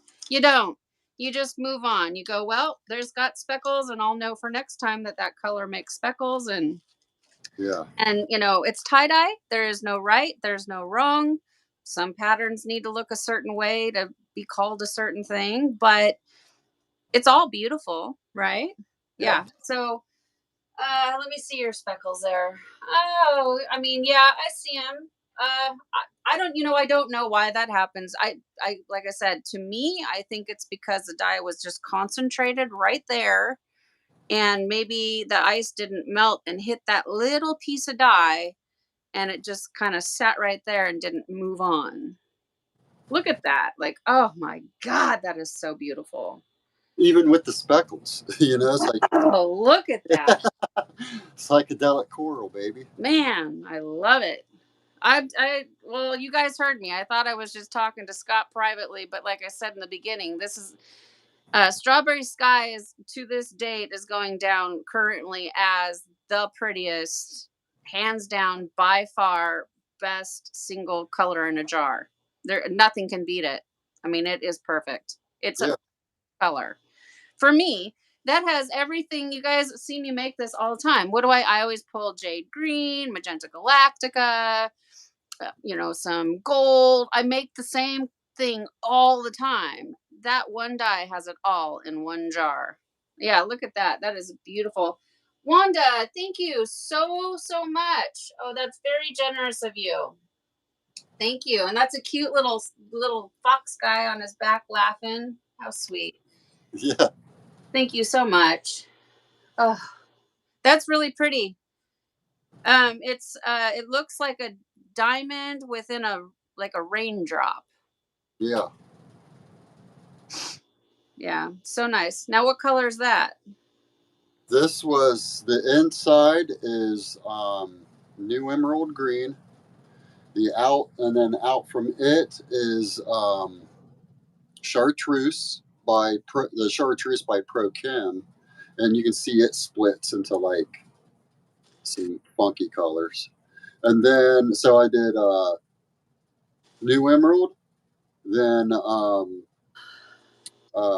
chartreuse, new emerald, chartreuse, then kingfisher blue, and then chartreuse, kingfisher blue, chartreuse.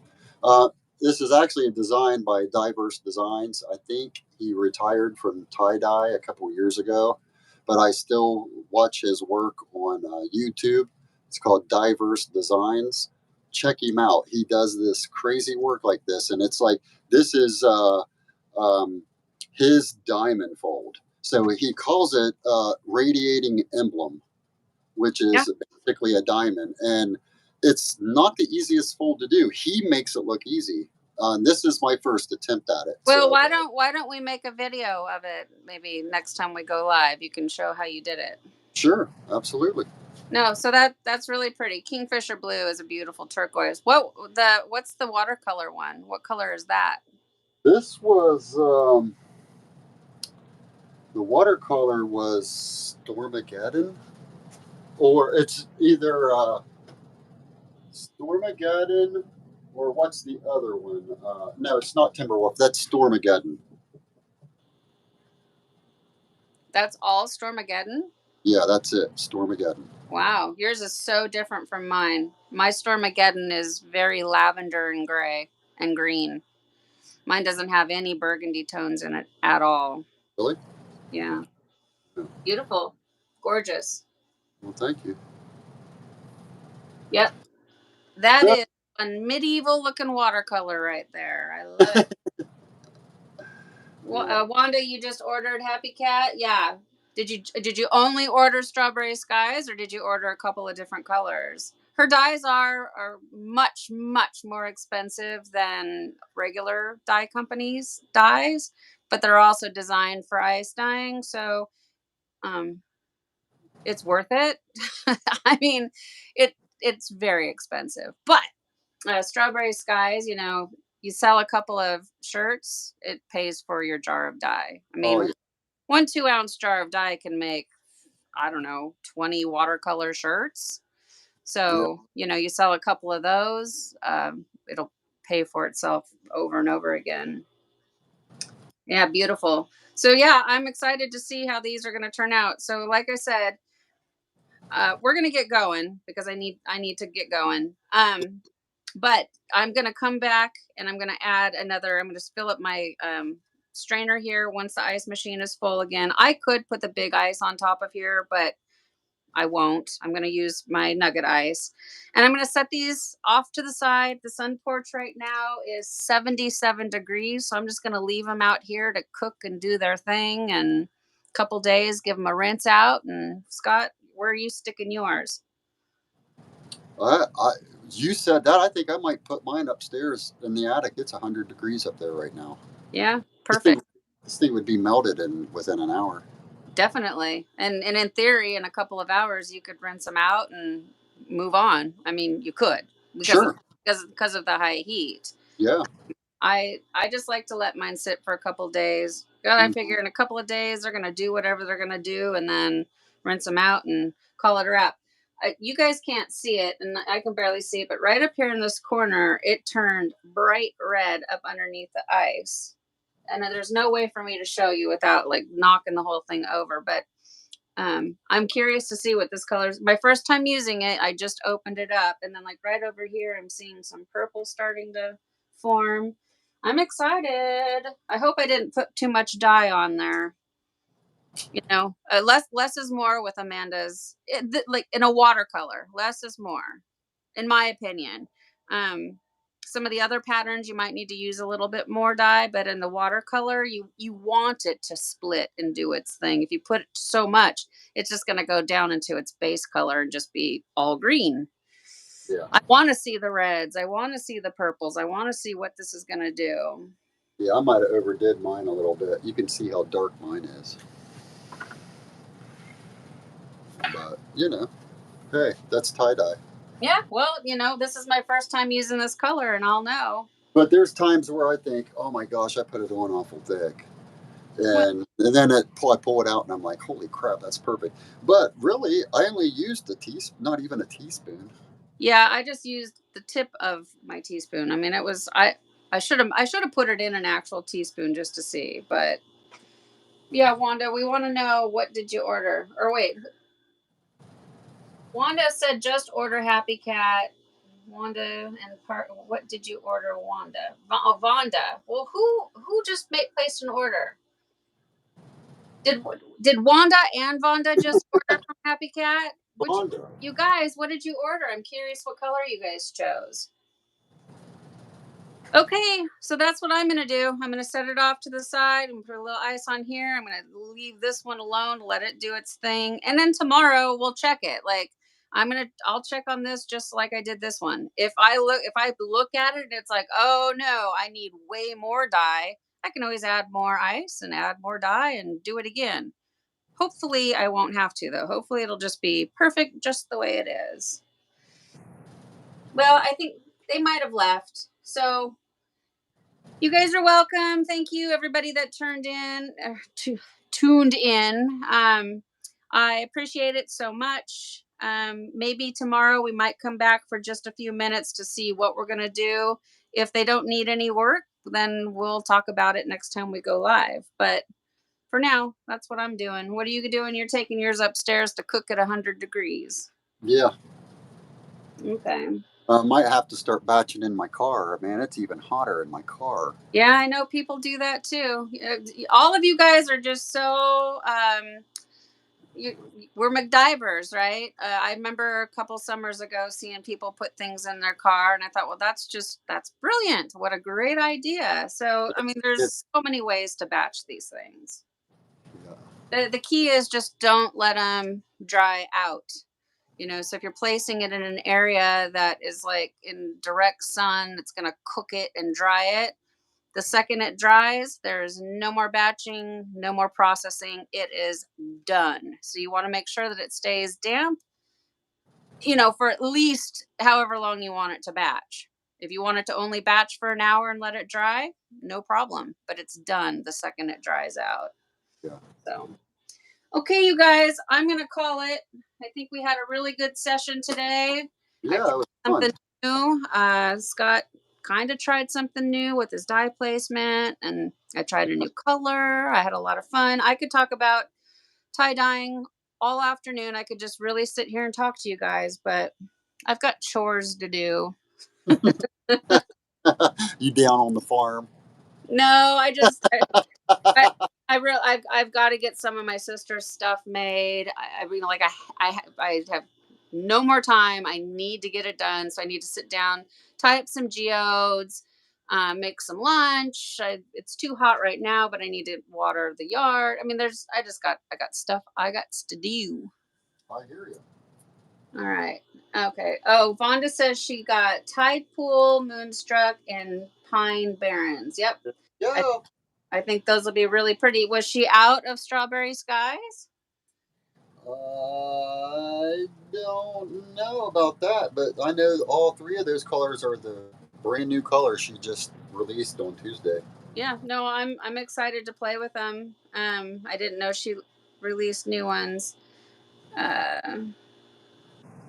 Yeah, title was under consideration. Well, you're gonna love. They're all beautiful. Like, I really have not met one of her colors yet that I don't say, wow, that's pretty amazing. All that in one jar. Wow. So, okay, you guys, let's hang up before, because like I said, I'll sit here and talk to you guys till tomorrow if you let me. So, okay, thank you, Scott, so much for putting lighting a fire under me and getting me up and dying. I appreciate it. And Yeah, you're more than welcome. Thanks for inviting me on, and I always have fun me too. working with you. And I'm excited. I'm like right over here. This ice cube. so I made a post earlier. I think it was Wednesday or actually Thursday. I think maybe Thursday, and it was about this workshop that we're doing now, and then asked what people wanted to do. Oh yeah. And we had a bunch of stuff like Ron Stars and Alien Eyes, but it was more like John Stars and Ron Stars. Those are things that we need to learn, that I need to learn. Steph, how are you with that? Have you ever done a Ron Star or a John Star or anything like that? I don't think so. I think I've done a variation. I think the Ron Star. The bulk of it, you fold it back and forth on itself and tie it with steel. Right, But it right. depends on how you mandala fold it in the center. I think my Steffron, my tessellation Steffron shirt Yeah, was like a Ron Star variation on a accordion. So I think it really matters how you start it off. You need to do a mandala type airplane fold and then Ron Star it. So right. the short answer to your question is no, I have not made one.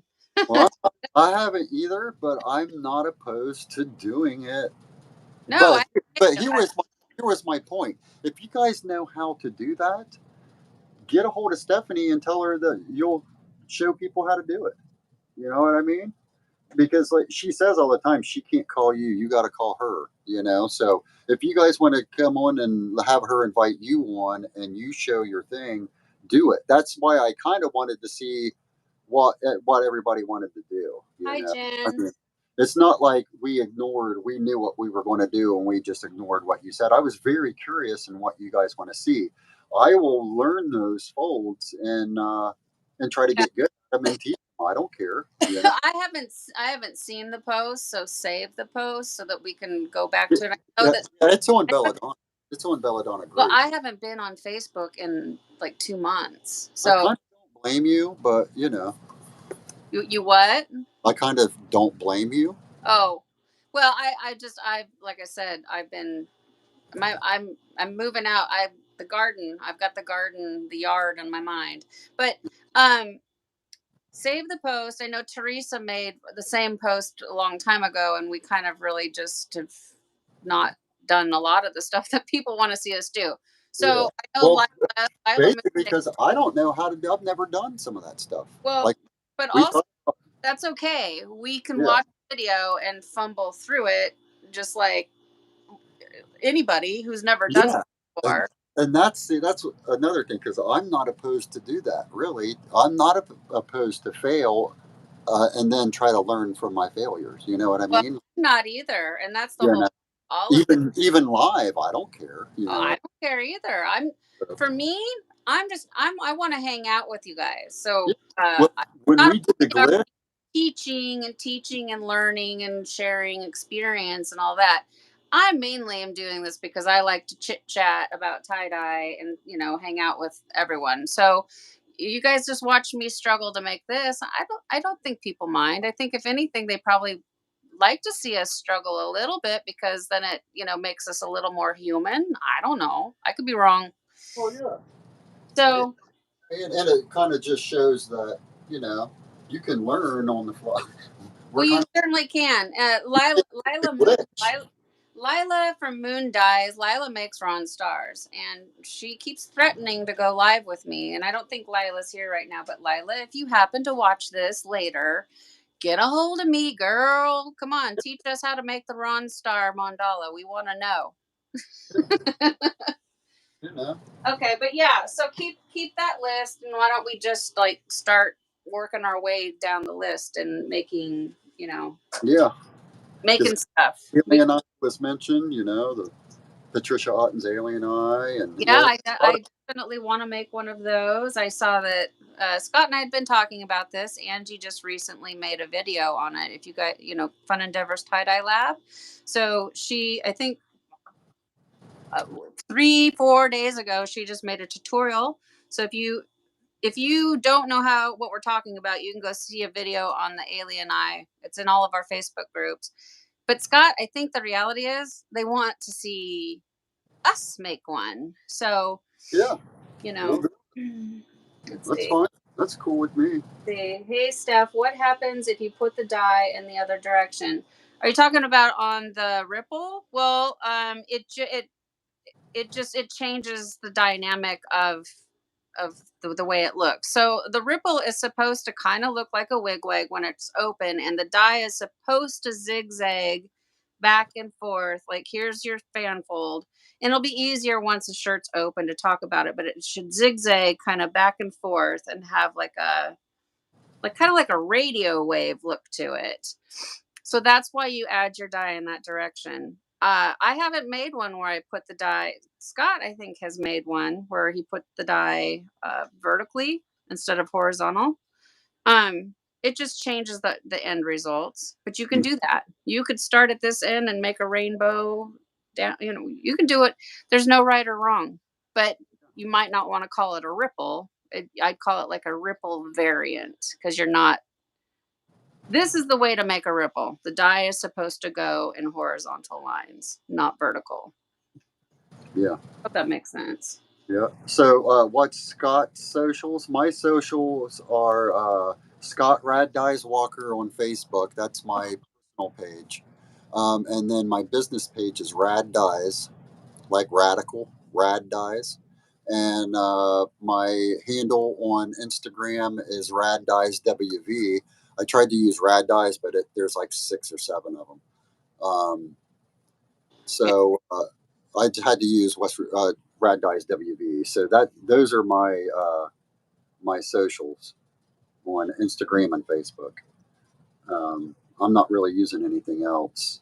I started to get Etsy going, and I messed up because I gave him the wrong email address.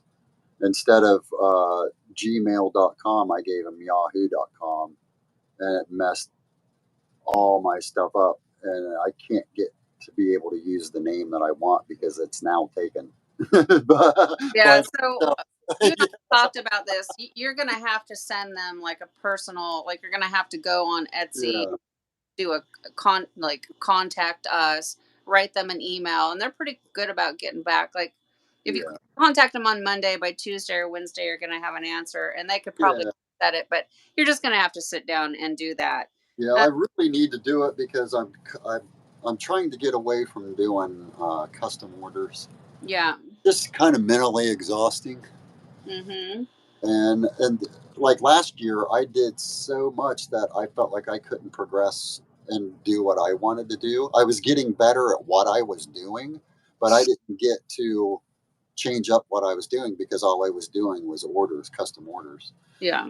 And I got caught up and started venturing out of the box, you know. And that's how I kind of came up with that side fan fold with the Sanu. Yeah. And Um, a beautiful, beautiful variation on a Fun Endeavors classic for sure. Adam, no, don't be sorry. Welcome. We're glad to have you. We love new dyers. I'm glad that you're here. So yeah, Scott has his YouTube, but he he doesn't post a lot of content on there, but he's got some videos. So Adam said that he's now subscribing to your awesome. Thanks. Yeah, I don't do a whole lot on there.